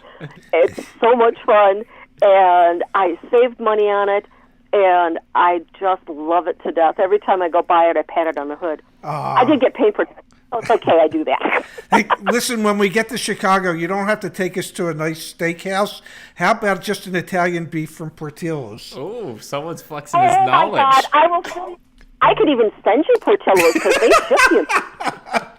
I could fill you full of Portillo's, and I tell you, boys, if you get it here, if you make it here to Chicago, your meals, you won't have to worry. You will be fed, So I'll take you for a mash. It won't be a total loss. You come, you eat. It'll be fun. Leanne, terrific. Thank you so much, Leanne. This is a fantastic call. Thank you so much for your time. Blessings. Yeah, have a great night. Bye-bye, boys. I'm going to leave it off just for a second. I want to unpack some of that. That's awesome. We're unpacking. Not till tomorrow. We need to do that Bluetooth thing. We need to do it on a live stream. We need to set it up. Someone in the audience, if you know someone out there, we got to do it. Okay. I mean, that would be the most interesting live stream of all time. Yeah. No. An hour and a half. Okay. Anyway. Okay. Can I? John Regan wants to know. She says, "What? No deep dish." Okay, I'll do a Lou Malnati's. You want to go to Lou Malnati's? We're in. The locals don't actually eat deep dish. You want to bet? I want to bet. How much you want to bet? I'll bet you everything you haven't paid me. I don't want to bet because I owe you a lot. All right, you can wait. I can still hear you. I got stronger ears, but the next call that comes in, I'm wearing my hearing aids. You're doing a good job. Yeah, we're doing a good stream. I'm proud of you. We're doing well. Yeah, if YouTube hadn't screwed it up. It was rough at the beginning if you weren't with us. It really was. Okay, if you call in, phone lines. Yep, there you go. We Dave spoke Romano. to David before. Dave's a... Oh, it dropped him again. It does it every time. It drops Dave every time. Caller ID is just, it's too much. Fern wants to see the Bluetooth. Yep. Yes. Yeah, we'll do that eventually. All right, Dave's second time. Okay. Dave, why does it always drop you the first time you call in? I don't understand. I don't know. I figured you got caller ID. You just dumping me. Yeah. No. We see your name and we hang the hell up. I know. It's like what's up? Hey, I sent you an email. Pull that up. You might want to just. I redacted it as well. So you're a good man. The Dave. one thing I really like in life is redacted emails. David, it's like you work for the government or something. It's like we spent $1 million, but we can't tell you where. Yeah. All right, I'm pulling you up. Is it under what? David Romano. It would have came in under something I don't want to say over the air. Yeah. Okay, I don't blame perfect. you. I'm just trying to find it. Both fill us in while I'm pulling it up. Yeah, what I was going to say too is that woman who called in a few minutes ago with the, it would have been a Gmail account. From the 25th. That's all I've got from you. No, I got it. It would have been started with Hawkeye. Yeah, but I've got it. The most recent email I have from him is from 5 days ago. Oh, well, I just sent one a few minutes ago. That's to somebody. Let me check. Who it was, I don't know. Oh, you sent that to the other auto advocate. Which one was that? How many do we have? I'm teasing. I don't have it in my inbox. But why don't you kind of, as you're trying to send it again, fill us in. What's going on? Yeah, what I was going to say is that to that woman who, I actually cut a deal on that Arcadia, right? So it's like I was going to have you guys look at it and see what you think, and I've already pulled the trigger on it, so it's over, right? But I thought it might be fun. I think it was a great deal. Yeah, unfortunately I don't see it coming through, but I'll share. I mean, my email is Zach, Z-A-C-H, @yourautoadvocate.com. So if you have a deal, if you have questions, send it in here. I am currently sitting at 1839, so 1,839 unread emails. But every night I try and get back to about 50 to 100 of them. But yeah, Dave, I don't see anything recent from you. Well, I'll send it again, and if I catch you later on the flip side, I'll. But I was going to say this on that woman who bought that big 9-passenger vehicle. Yeah. Uh-huh. Part of the story I was going to tell you on what I did was I was actually buying this vehicle through for my business, right? And part of the reason I did it, by the way, I got 15.03% off the deal I cut. Good for Thanks you. to you guys. That's damn good. And but you can use Section 179 of the IRS code to get a big, huge, massive tax deduction on a vehicle that big. Wow. Interesting. It brings the effective cost of what I purchased down by $18,000. Wow. Right. But that other woman when she said she was buying a vehicle that big for her church, I'm thinking, I hope she knows about that tax deduction. Yeah. That would qualify. Well, hopefully she's still listening. Thanks for mentioning it, Dave. Yeah. I'll shoot that email to you again, and if we can see it, we can see it. Sounds good, Dave. Thanks for being a part of this. Third time caller, ladies and gentlemen. Yes. Dave Vermont. Yeah, that's awesome. All right, phone lines are back open. We've got Mayani saying that she can use her boyfriend's Bluetooth glasses so that we can do that call-in coaching. I think that's a brilliant idea. Yeah. And would be happy to do that. Thoughts on buying a car from Copart? Don't do it. Okay, don't do it.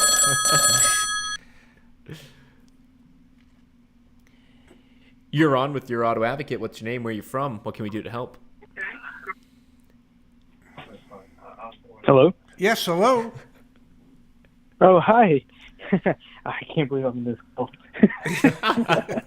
Don't worry, it's just us. It's the three of us, and I think like 400 and maybe people. a couple thousand Yeah. people listening and watching. Are Oh you my nervous God. at all? Not really. Okay, good. What So can we? yes, yeah. so on Sunday I went to go look at this car on like Car Gurus and Auto Trader. It was priced at like around $31,000 to $36,000 or $32,000. You were coming through way wilder about 10 seconds ago. Now it sounds like you're talking into. So I go there and we test drove the car. You can't hear us. Comes in, he shows us the. Okay, I feel terrible. I just hung up. But like, if you're gonna call in and you can't hear us and you sound like you're talking, kind of have the phone next to your mouth, so when you're talking, we can hear what you're saying. I'm sorry. It's Okay. tough to make those judgment calls, but sometimes you have to. Well, I'm glad it was you. Next thing you know, Dave's gonna call back in. Yeah. And we can. Okay, so who's working on a car deal here at the end of the month, end of the quarter that we can really help? Either in the Not chat me. or phone in. Tomorrow's the end of the month, end of the quarter. We want to make sure that folks are getting the best deals possible, fair deals. Let's focus our attention there for the last 40 minutes of the show. You got 40 minutes in you? Yeah. So either in the chat. All right, here we go.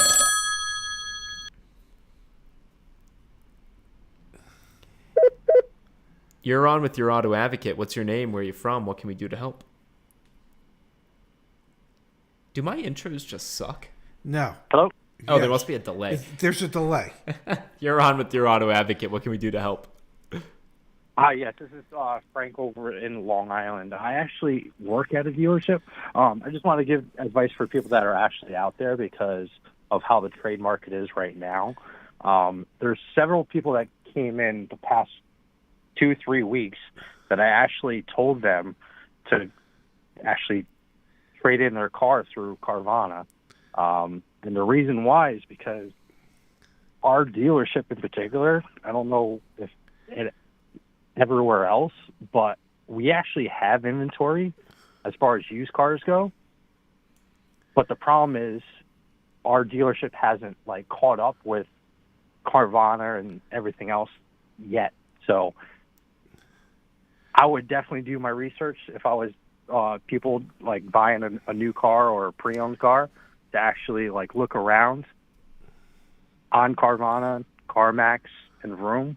Because at a dealership, you're not going to get exactly what you're looking for. Wow. So, but you guys still have good used car inventory. We do. Okay. I think that's going to be like a lot of dealerships as well, as far as like that goes, because of how much they're actually going for. Because I don't think the market can actually keep up. All the stats that I look at and the wholesale pricing reports that I see, I don't know how it can continue to go this way for very much longer, because you can't expect people to pay what essentially is MSRP for a 2-year-old car. Yeah. Our new cars actually jumped up tremendously because of this. Definitely. No, this is what we've been reporting on and hearing from someone in the field. It's greatly appreciated. Yeah. It's awesome knowing that there are, we had Mario call in. He actually sold a car to someone who watches the YAA videos and used, just to give a little color commentary to that. I won't keep you on for this though, Frank. So thank you for calling in, but and thanks for being a part of the YAA community.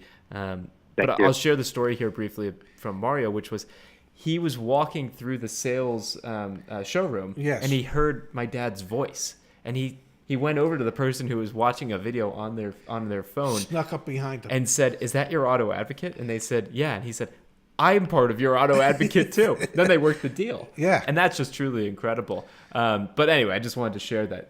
There are people that work in the industry that watch these videos. And yes, Allie said, Dad, Allie is trying to buy a 2021 NX300 and would like some advice. So I told her to call in, see if she shares the VIN here. We'll see if we can help her.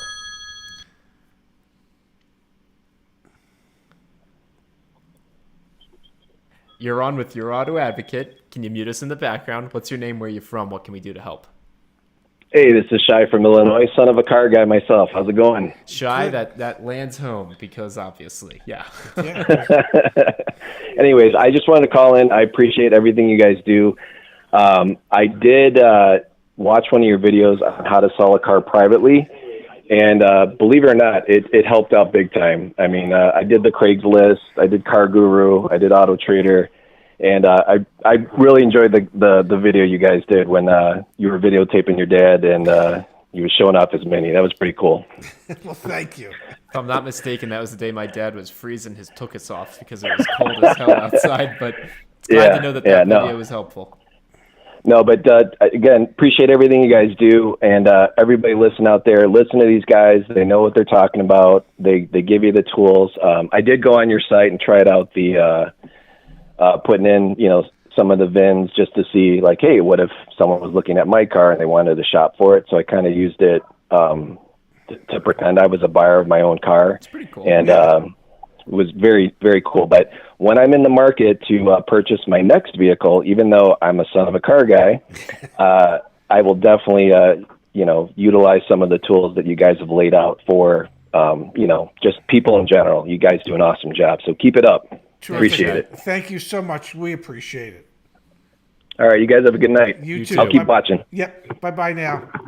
Okay, so we're going to take a break from calls just for a second here.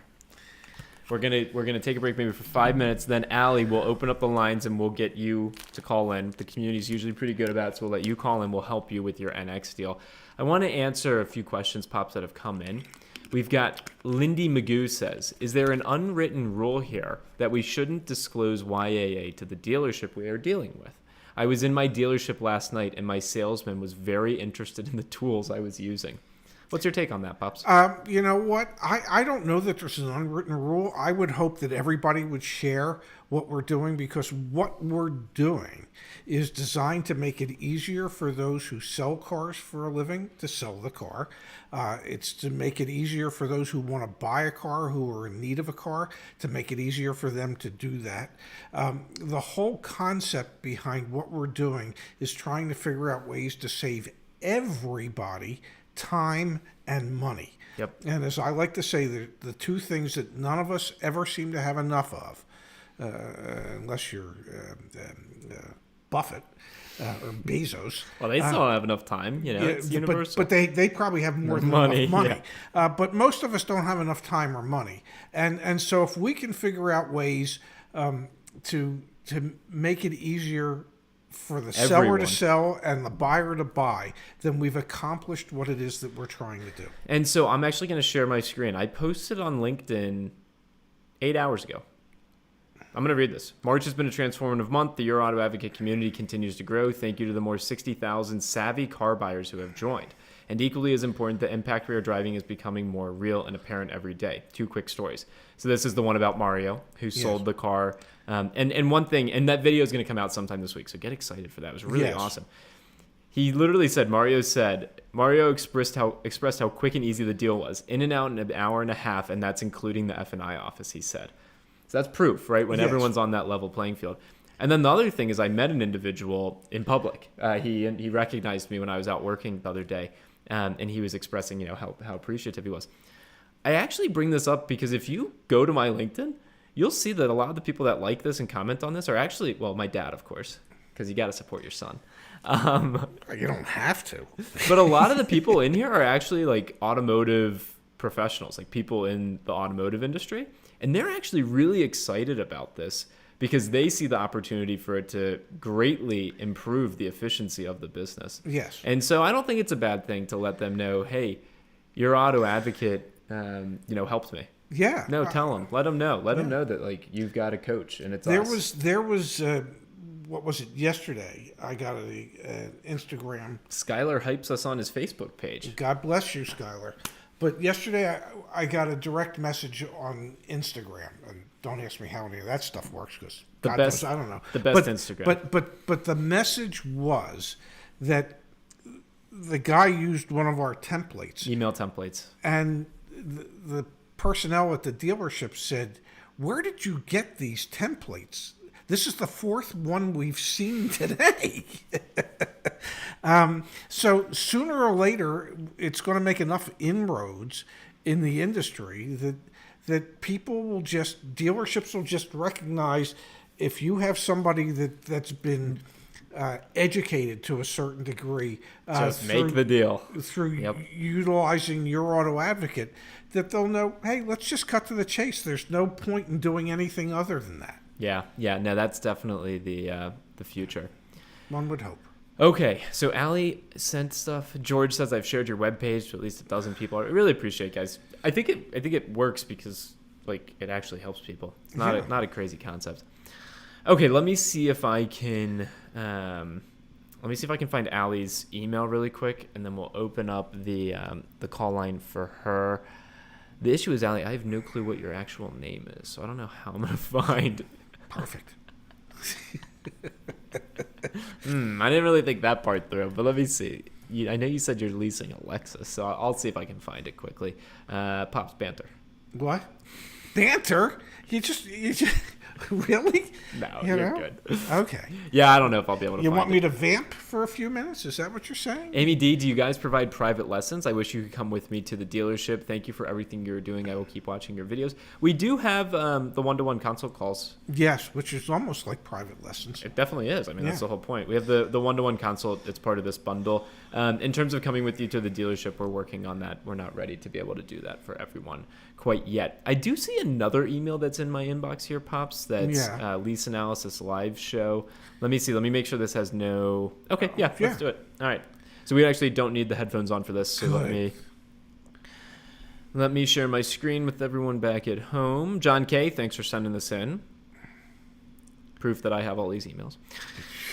I hope I made the show. Attached is the deal I got for a Mazda CX-5 Signature. He said that's the best he could do, but I don't want to pay the extra $2,000 down on top of the trade-in and want to maintain a $400 a month payment. I just want to do the trade-in. Do you think they actually can remove the $2,000 down payment and get to a $400 to $420 a month payment? We haven't looked at this, so let's see. Let me zoom in for you, Pops. Let me make sure the folks at home can see as well. Give me 1 second. Okay, everyone can see. Okay, so it's a 10,000 mile a year lease. You're trading in a car. What kind of car are you trading in? Did you run the car through the Black Book report so that we could see what it's worth? Maybe they're not offering you anywhere near what the car's worth. Yep. But for every 1,000 that you don't put down, that will impact the payment about $30 a month. On a lease. So on a 36-month lease. Yep. So, if you take away $2,000, you're looking to add $60 to the payment. Now, the only thing that can offset that to a certain degree would be lowering the price of the vehicle some more. Okay. And the trade allowance. Now, I'm looking at the money factor certainly looks cheap enough, 0.000650. So that's pretty darn cheap. 0.00065 times 2,400. That's how you factor the 1.56%. So there's not a lot you can do there. Perhaps your trade's worth $1,000 more. Perhaps they could come down another $1,000 on the selling price, and if they do that, that will keep you at approximately the $412 payment that you have now. Yeah, just trying to make sure I understand. So tax of $122.74. I don't know. The tax tax, if I were to guess, is the tax on the capitalized cost reduction. You have to pay sales tax on that, and the $2,000 up front plus the almost $2,000 in trade equity gives you some capitalized cost reduction that needs to have sales tax paid on it. So it's pretty obvious that, well, maybe it's not obvious, but you should still ask. The money factor is probably at buy rate. Yes, there's still a lot of money, I would imagine, here on this discount. This just doesn't. But it only looks. It's only a $1,500 discount. So it's a 5% discount, 4% discount. Yeah. So there's more room here. Yeah. And then because of what we talk about with used car prices, there's probably more room here. Yes. So run the trade in back in the value of my trade, print this out, the Black Book report, share it with the dealers, see what you can get from there. Okay. And then somebody wants us to answer Peter Miller's question. Thanks. Okay. I don't know how we find Peter Miller's question. And then Allie, I will search for you in my Gmail so that we can help you as well. I'm looking for Peter Miller's question. Can someone do us a huge favor and put Peter Miller's question as one of the most recent? And I'm going to try and queue up Allie's here. Give me 1 second. Give me a second, Pops. I need you to calm down. I need you to calm down, Pops. No, I'm not going to calm down. I'm going to throw a fit like I'm a 2-year-old. You sound like me. No, stop. Allie/Alice, I don't know. I want to help you, obviously, because I said we would, but I can't find your email off the top. Let's see. Okay, so this was... Whoa. Why is $50 becoming the norm for donations? Thank you, guys. Thank you. Let's respond to this, and then Devin has Peter's question. That we'll answer. Chris says, I just bought a new Highlander today and absolutely killed it. Yes. I won in every phase of the deal. Both your advice saved me at least $2,000 today. Thank you. I can't thank you enough. Well, you did. You thanked us by giving us $49.99, and that's more than enough thanks. Yeah, Chris, that's awesome. Congratulations. Yes, congratulations. That's really a testament to your work, too. Yeah. Okay, let's see here. So we've got, I want to do a factory order for an F-150. Configuration, that doesn't seem to be, so factory order. And I want to lease. Will a dealership be willing to factory order for a lease? Sure. But they can't guarantee you what the lease is going to be because they don't know when the truck's going to come in and what the residual is going to be or what the money factors are going to be at that particular point in time. Yep. But you can negotiate the selling price of the truck before you order it, and then whatever the residual is and whatever the money factor is, at that point they can configure the lease for you once the car gets here or the truck gets here, if it gets here. When it gets here. Well, there's a chip shortage, which we haven't really talked about much today, but it is impacting Ford F-150s. Yep, it is. So even though they might be able to place an order, it doesn't necessarily mean that the order can be filled. So one thing with ordering, let me just see, can you please send VIN? Folks are sending us in via email deals, which is great. So we can actually, great. Send them in through email and we'll answer them here. We've got probably enough juice in the camera for another half an hour at least, so we should be good. And when you send emails in with your deal, send the VINs as well, so that we can reference that too. I feel like we should take one phone call though. Just one. Just one. Whatever you say. You gotta switch it up, I don't want us to get stale, Dad. Stale? I gotta put my laundry in the dryer. We'll take one more phone call. Then we're moving tomorrow. I know we're moving tomorrow. Yeah. That's also partly why we did the stream tonight, not tomorrow, because who knows about the Wi-Fi situation. We'll have to figure that out. Yeah. Phone line's open. Okay. Well, we're gonna answer the next phone call, and then whatever emails, and this.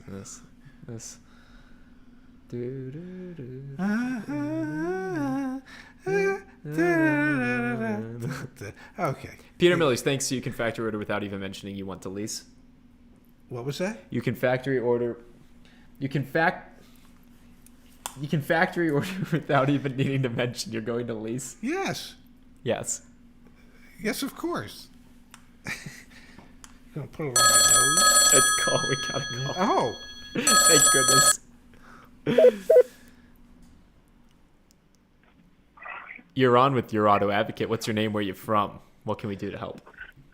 Hey, it's Sean Jones. I'm calling from South Carolina. How you doing? Good, Sean, and you? I'm doing well, man. I just discovered y'all like two, 3 days ago.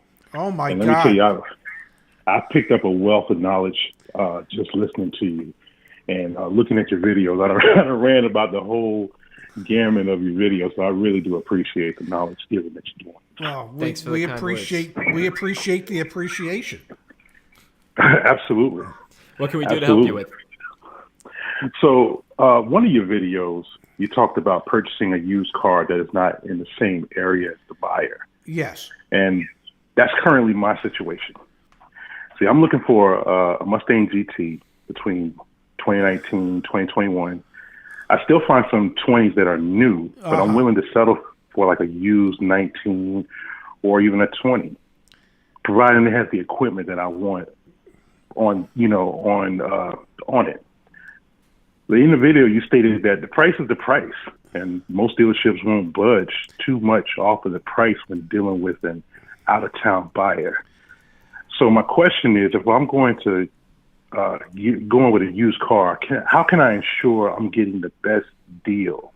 And the same question for like a new 2020 out of state as well. Well, the dilemma today is that because wholesale prices, the wholesale costs of these cars are so high at the moment that a lot of the dealerships, when it comes to their selling their pre-owned cars, are just utilizing a one-price selling method. So for them, because there's a shortage of cars and there's still a tremendous amount of demand, the price is the price, and they're just not willing to negotiate it. Now, having said that, we have some email templates that are available where one of the questions that I ask is, well, most dealerships have an aging policy, and, you start looking at the prices of your used cars every 10 or 15 days or so, and sometimes you have to make an adjustment in the price. If you were to have to make an adjustment on this particular car, how much would that be? Or would we be talking maybe $250 or $500? And if that's the case, why can't we just do that today? And all you can do is ask. Doesn't necessarily mean they're going to give it, but that would be a way to ask. If it's like most dealerships where they review their pricing every 10 or 15 days. And Sean, I just want to follow up. I do a lot of the console calls, the one-to-one console calls, and one of the things that I'm seeing really frequently, specifically with used cars, and it's also what inspired today's video about new versus used, where's the value in 2021. If you're buying a used car, and I've got up on the screen, and when you look back at the stream, what you're going to end up getting is an OTD worksheet, an out-the-door worksheet. I know you're relatively new to the channel, so you'll hear us say that over and over again. Out the door, out the door, out the door. Yeah, I'll pick that up. Great. You're negotiating more than just the selling price of the car, because the example I have up on the screen, it only has $99 in accessories, no service contract, no gap, etc. When you're buying a used car, this is where a lot of stuff gets baked in, and that's what becomes negotiable. Another tactic that I've seen work really well, specifically for used vehicles, is the pre-purchase inspection and how it ends up paying for itself. So what's negotiable on used cars in this market that I've seen from the one-to-ones is all the crapola that gets added, and then the PPI, which might cost $150, ending up paying for itself in terms of what you get for negotiating leverage with the dealership. Those are the two wins I've seen in used car deals, like literally this week and last week. And that's realistically in today's market. Those are realistically the only two wins you can hope for. Exactly, and it's just about setting expectations. Yes. So, just to follow up real quick, that pre-purchase inspection. Yes. How do you accomplish that? How do you accomplish that when you're like out of state? There's a national service called Lemon Squad, which they do a fine job. Yanni, who, if you watch some of our videos with Yanni, he's a service advisor that used to work with my dad at Mini. He still works at Mini, but my dad used to. Yanni recommends calling up the local dealership, franchise dealership for that OEM, for that brand, and coordinating with them. And Dad, you've always talked about as a sales manager, you'd be happy to send your vehicle over somewhere to get a pre-purchase inspection done. Yeah, if it's a dealership that's done the reconditioning work that was needed, then they won't put up a fight if you want to take it to get a pre-purchase inspection. If the dealership's fighting you on it, that would indicate to me that they haven't done the necessary reconditioning that their shop might have suggested to them, and so that's why they might be afraid to have you actually take it out. Okay. Hey man, I appreciate the knowledge. Thank you very much for taking my call. Thank you, Sean. Have a great night and I want to say a great weekend, but hell, it's only Tuesday. See you, Sean. I'm gonna still try to have one. Thank you. Bye-bye. Thank you. Oh, that's funny. Well, I get confused. It's only Tuesday. Normally we do this on Hump Day. So give us 1 second on the phone calling. Allie actually got us the VIN and her quote. So let's, please, as a community, I know Pedro also has been looking to get online. Let's try and help Allie. Let's try and help Pedro. Let's try and get those two done. This is Allie's quote. Make sure everyone can see. All right. $42,000 MSRP, $975. 42,975. So 43. 43. Yeah. They're giving her $3,000, $4,000 discount, $3,800 discount, $3,700. 3,700. We don't know what's manufacturer versus dealer. No. Taxes, license fee, doc fee, total balance, payment $720. So, Allie, first thing that's going through my pops is this says Lexus quote. Okay, so we're not sure if this is a lease or a finance. It's a finance. It's got to be because there was no. It's a 60-month finance. It says it right there. 60 months, 0% APR. Yeah. All right. Do you want to run the market price report? Do I? Yeah. Do you want the honors? No. No, because your fingers are better on a mouse pad than mine are. Magali Newson, following you guys since the beginning, doing the market report and using Ray's email template. The whole deal was made online and went into the dealership to only sign papers. You saved me $7,000. Now, here's my question for you. Where are you going to invest that $7,000 in order to turn it into more? Ray Shevska, stamp of approval. Stamp of approval. Well said, Pops. Yeah. Okay, so we have the Lexus. Okay, yeah. So I ran this. Yeah, I ran this just a couple minutes ago before. 55 days on lot, local average 73. Okay.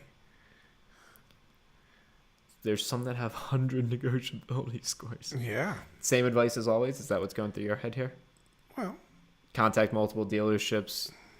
Use the email templates. Yeah. Get them to work against one another. And then, and on your breakdown, find out how much of it is the dealer discount and then how much of it is the manufacturer incentive that you're getting. So that's the thing. Mike says the next round of funding for So that's the thing, is understanding what the dealer discount is versus manufacturer and then talking to multiple dealerships because it's a new car. It's new cars, apples to apples. Yes. There you go, Allie. Yeah. All right, we helped there. Let's open the phone lines back up. Pedro. I hope Pedro's still on the stream. We're going to open up the phone lines for Pedro. Yes. Well, and if someone beats Pedro to the punch for someone else. We're opening it up for whoever beat Pedro to the punch. In the future, we're going to get a call screener. We'll get some help producing these. But sure. We've made so much progress. We have, but, why add? It's the two of us, and it seems to like. Yeah, but it could be better. Oh, it could be lots better.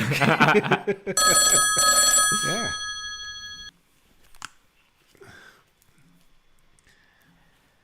Okay, Pedro, you're on. Oh, I beat Pedro. That's funny. I'm not going to ask how it feels to do that to Pedro. But... Hey, what's your name? Where are you from? What can we do to help? Hey, this is Mark from West Virginia. I talked to you guys the other week about I was working a deal on a premium Forester in West Virginia. Yeah. So I ended up, wanted to let you guys know I ended up buying it yesterday. Good for you. Congratulations. Thank you. They gave it to me for about 15% off of MSRP. Great job. On a Forester? Yeah. That's incredible. Very exactly. nicely done. Yeah. And so I had a trade-in along with it, and it was a Elantra for the trade-in, and the first trade-in quote they came back to me with was only $5,500, but the black book on it is about $83. Uh-huh. So I laughed at them when they showed me that number and started, spouting off that I knew what the black book was on it, and that I knew MMR prices had been going up lately, and if they got a similar car through MMR, they'd have to deal with travel costs and all that stuff. Good for you. So what'd you end up getting the trade-in up to? They went to 8, and I was okay with that considering. Wait! Time out. Mark from West Virginia. Getting 15% off of a new Subaru Forester, and then getting the original lowball trade-in offer from $5,500 up to 8. Yeah. Well, he only walked over to the manager's office once.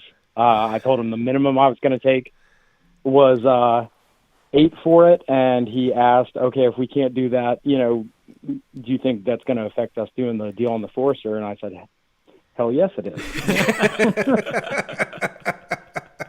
Well, that's awesome. That's like the knowledge is power, using the tools. That makes us. That's awesome. Yeah. You definitely get the Ray Shefska stamp of approval, and great. And then if we ever need a guest co-host, Zach will be looking you up. Perfect.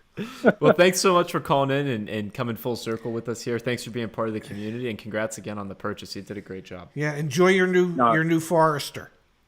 All right, I will. Thank you, guys. Yep, take care now.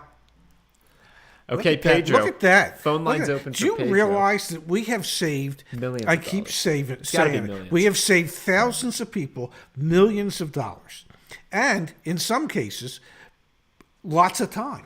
And honestly, it's the beginning. Yes. Like, I know you want to retire again, but give it like 2 to 3 more years. I know that sounds like a lot. You're almost 70 though. That's not that much in that like picture. What's 2 years out of 70? 1/35 of your life. Give me 1/35 of your life. I've already given you 25 good years. What do you want from me? Pedro, we're all hold out hope for Pedro here. Yeah. That'll be the next call that comes in. The camera battery's probably got another 15-ish minutes in it. My battery's good, so Pedro, try again. It went to voicemail. Try again, Pedro. We got do not disturb off. It should Yeah. actually come in, Pedro. Yeah. Thank you though for letting us know. But yeah, I think this is just the beginning of something that's going to be really, really special. It already is really special. Yeah, it already is special, and you know, if it means that I get the winter in Vegas, I guess I'm okay with it.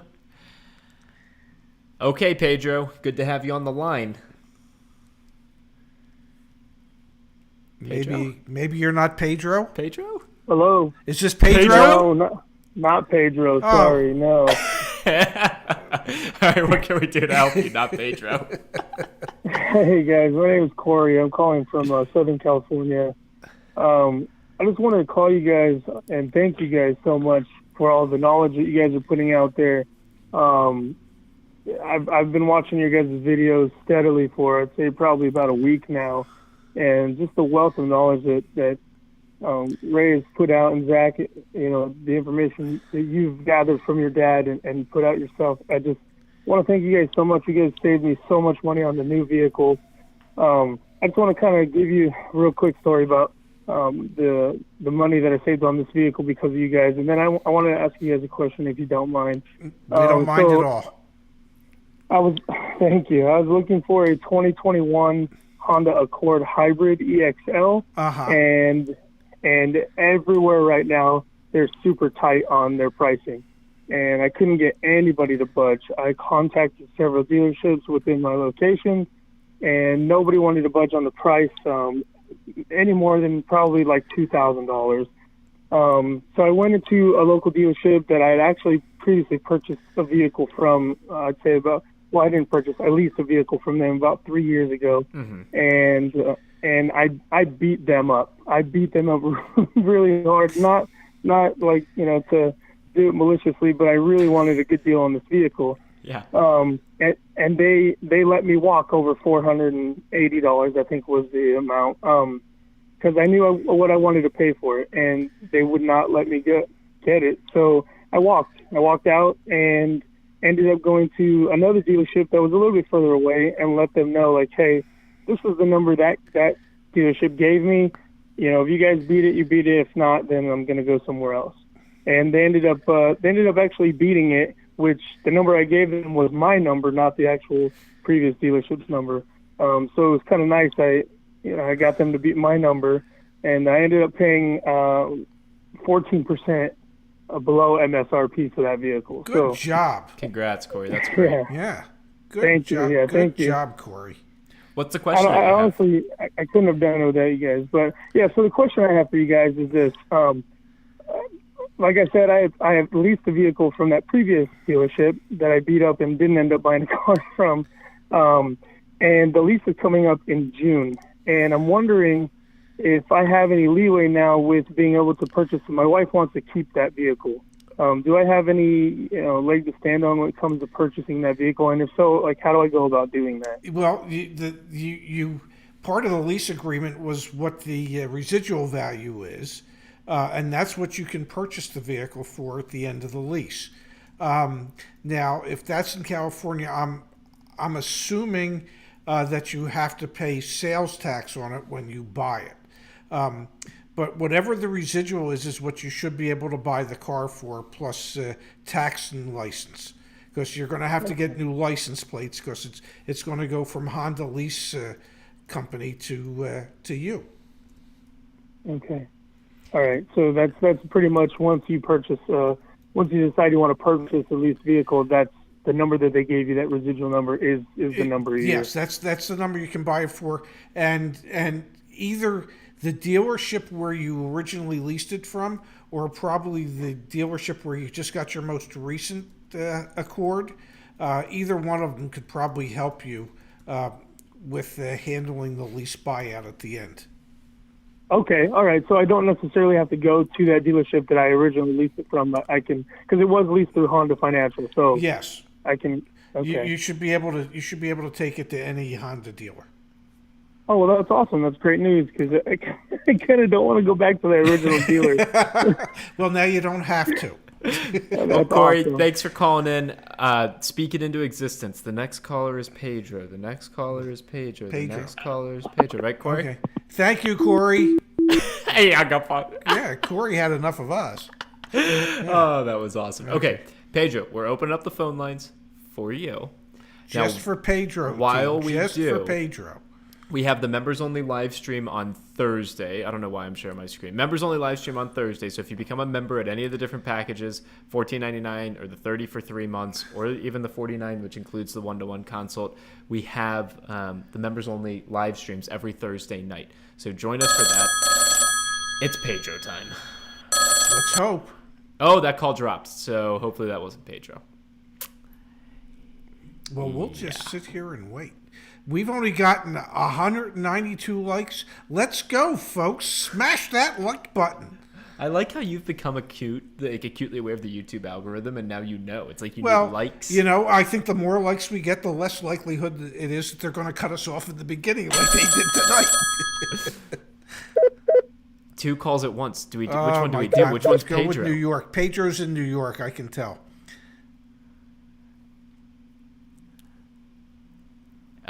Pedro, how is your day going? Oh, sorry, it's not Pedro. Son of a gun!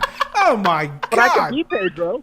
Okay. I mean, yes, like you could have just said yes and we would have felt good. Then we could have signed off. It would have been, we helped Pedro. Yeah. You know, we did our job.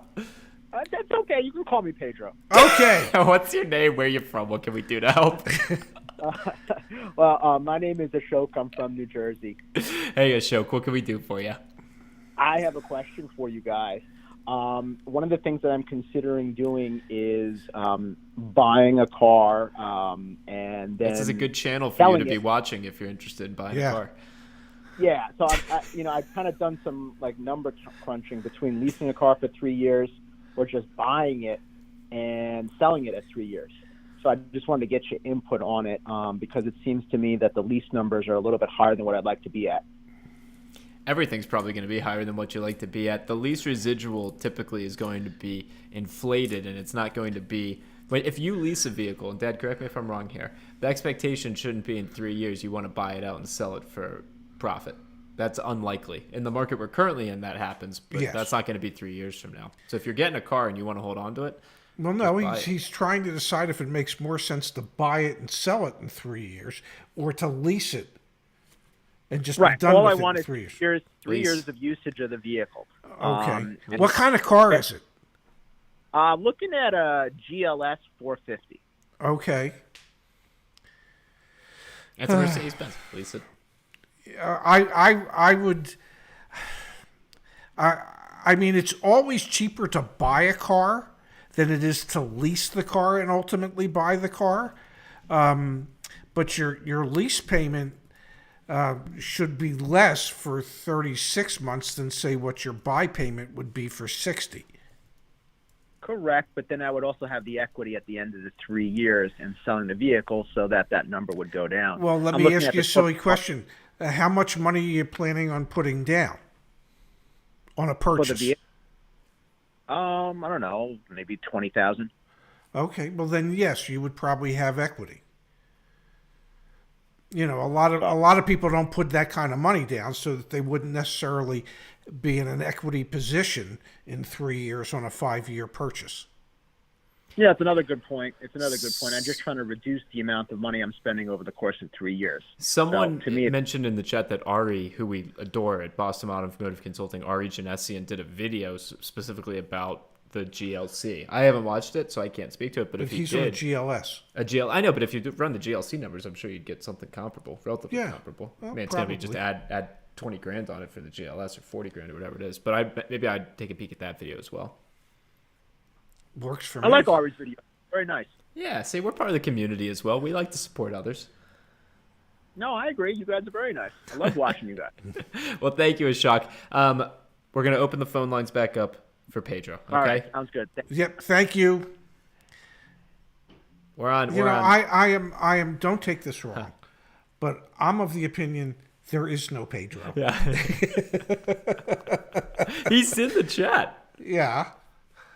Tony C, I don't even know what Pedro needs or wants, but at this point, I feel like I have to know. Tony, that's every phone call we receive. We have no clue what people need or want. I want to know what Pedro needs. Yeah. Could be a bad call. Who knows? But we need it. Could be. Hopefully Pedro's from Texas. Or has a Texas number. My man Pedro, how you doing?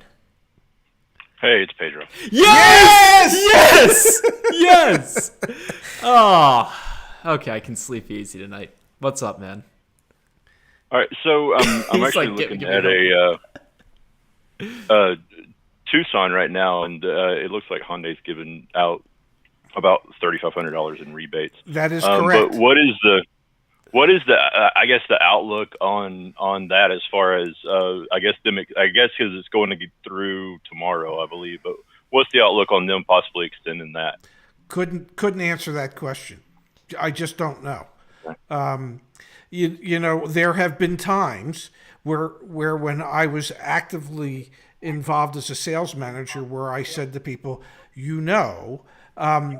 the Can you mute us in the background page? The incentive expires tomorrow, and I haven't heard anything from the manufacturers to what they're going to do the day after tomorrow. And in some cases, the amount of money that was being offered went down, and in other cases, it actually went up. Now, the reason there's 3,500 on the Tucson is because the newer models coming out, and they're trying to promote getting rid of the 2021s. Right. So my suspicion, and it's just a suspicion, I don't know what their sales have been this month, but we have read that what's going on new car wise is that it's approximating what we had expected last year before the pandemic. So demand is there. The demand is there. So, if I tell you, gee, I wouldn't be surprised if they continue to the 3,500 on Thursday, and then it turns out it's down to $3,000 or 2,500. You're going to be mad at me. And Pedro, we just did the value video, the new versus used value, and so you can watch us. I mean, we just use the market price report. We talk about the value. So I know your question is specifically how long is it going to last. Most incentives aren't even 2-week incentives usually. They're month to month. Yes, to me, typically. Seeing that we have a 2-week, because we did the video and we were both looking at the manufacturer incentive, and it's a 2-week incentive. I don't know. Maybe it'll stick around. Maybe it won't. But hop on it now is kind of the way we were at least approaching it in that video. Well, right. And I was going to say, Pedro, the one thing you know for sure is that there's 3,500.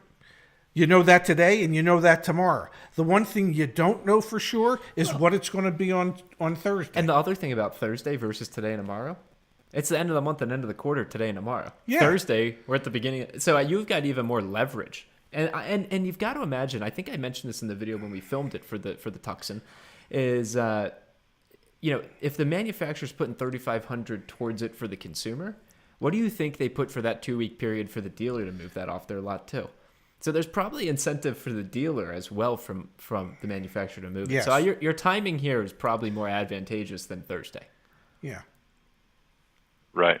Yeah, and I think the one I was specifically looking at, the MSRP was I think right at 26, and it was the price was just a little over 20, and then I think it was like 22 with TT&L out the door. Gotcha. Right. So it wasn't that bad. But it's interesting because the new ones are with those incentives are actually lower than the recent model used ones right now. That's the video that we just went out today. Yes, that was the whole essence of the video that we did. It's insane. Yeah. Yeah, I would if it were me, Pedro, I would take the known as opposed to the unknown. Gotcha. Okay. All right. Excellent. Thank you for calling in, Pedro. Thank you, Pedro. Glad we could get you on.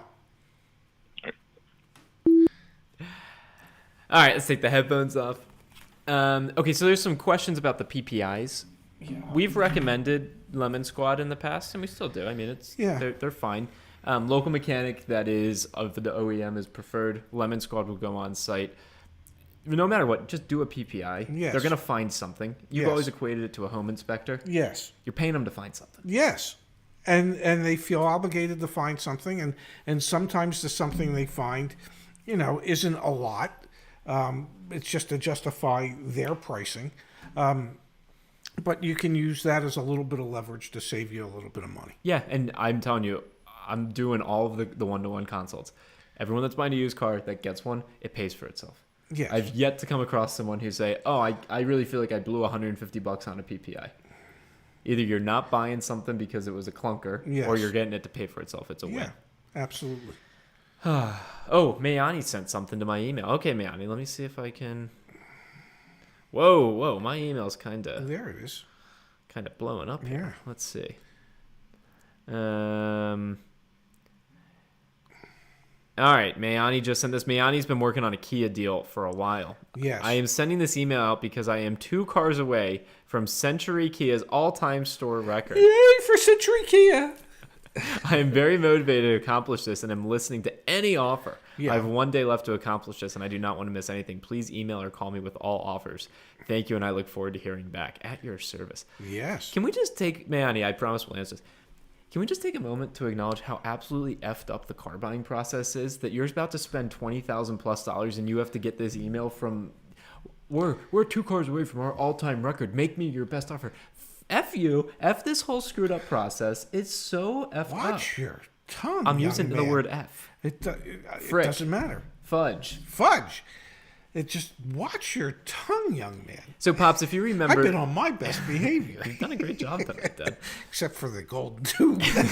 That was my one faux pas so of the day. If everyone... Let me share my screen. Give me 1 second here. Mayani's been working that Kia deal. Yes. It was the Kia deal where... Let me zoom in and I'll come up here. It's the Kia deal where the dealer discounted $3,600 but then added $1,900 back in the appearance package. Yes. So they're 2 cars away from their all-time record, Dad. What are you telling me? And their pre-delivery service charge of $700. So $799. What are you telling Mayani to offer on the last day of the month when they're 2 away? Dad? 2 away. I don't know. Let's see. Hey, can you save me? I don't know, another $2,000. So I think an offer back in that email would be, let's do $22,500. Yeah, let's do $22,500 out the door. Yeah. And then when they say no to that, right? Yeah, but work your way and say, and you do that, you're only 1 car away. How would Miani get back to him and say, how would you like to only be 1 car away? And Miani said in the comments, like you said, wait till the end of the month. We're not making this stuff up. No. The end of the month is when you have the most leverage. The challenging thing that we've heard from many salespeople, and you could speak to this as well, is if you're doing everything online on the last day of the month, it might be hard to get responses back because they're busy. Exactly. Yes. So Mayani and to everyone here, vote for Pedro. Yeah. To everyone here, you might actually need to go into the dealership on this last day of the month to really grind it out and get the deal. Absolutely. I think that's something we talk a lot about negotiating at home and with the email templates. No, at the end of the month, they don't have time to negotiate with you over the phone or via email because they're busy and they're trying to make every deal. So yes, go in and say, hey, how would you like to only be 1 car short of your all-time record? Or hey, hopefully I'm here in time to put you over the top and be your new all-time record. Exactly. Okay, so if you're new to the channel, if you're new to the stream, memberships. Could you explain it to me? Yeah. How does this work? Okay, that's actually... All right. Yes. Let me level set with you. Yeah. So my dad spent 40+ years in the car business as a salesperson all the way to a general manager. So here, we've got my LinkedIn. My dad commented on my post today. So my dad, right here, right? My dad, cool dude. Wow. Look at his experience, right? Sales manager. This was like a little business we thought we were going to do, but then we didn't do. Okay. Sales manager, right? Blah, blah, blah. Bankruptcy happens to the best of us. Okay. So my dad did that. You know, poop happens. It does. Yeah.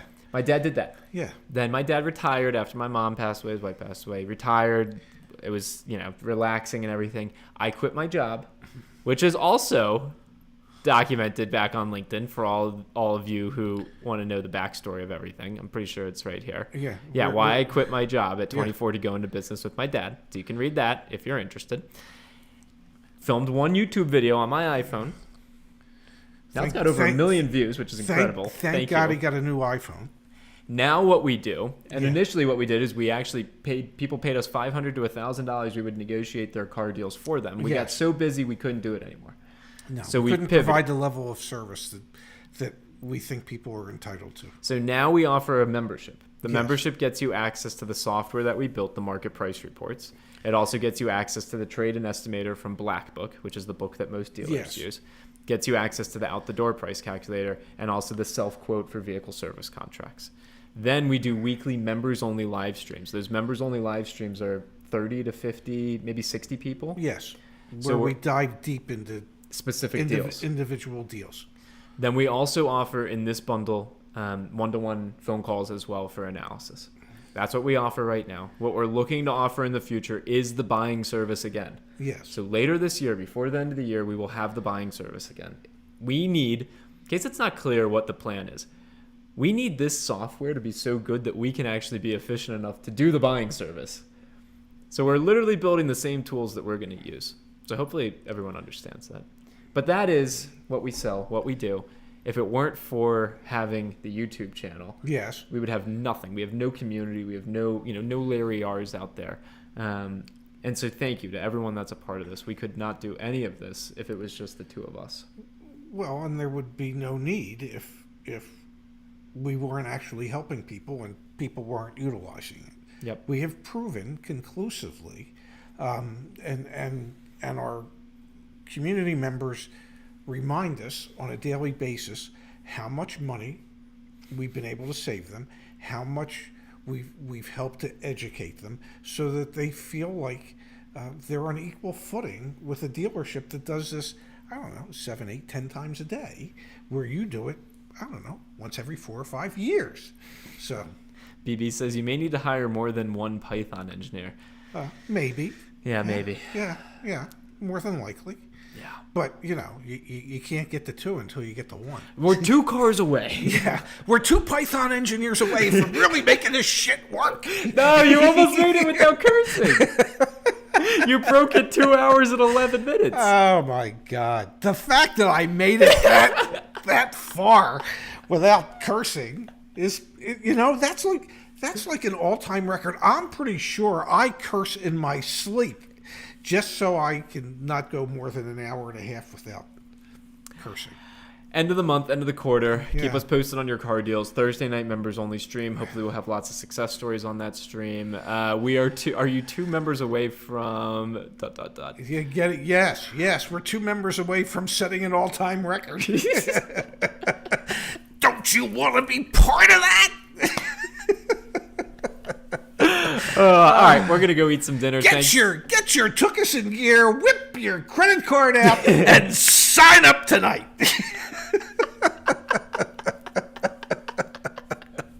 You're beautiful, man. God. This is incredible. Yeah. Jessica, when you start offering that service again, you willing to travel to Massachusetts? Yeah, maybe. Sure. Yeah, maybe. Sure. Possibly. If it's spring or summer, you won't see me there in the winter. Oh, man. Yeah. Thanks, everyone. Thanks for being a part of this. Yes, thank you all. And I believe Zach will have me doing this again Saturday. Yeah, we'll be live on Saturday. That'll be a fun show. Yeah. And, see you guys then. Yeah. Thanks again, everybody. Have a great night. Wait. Hit the Hit the end button.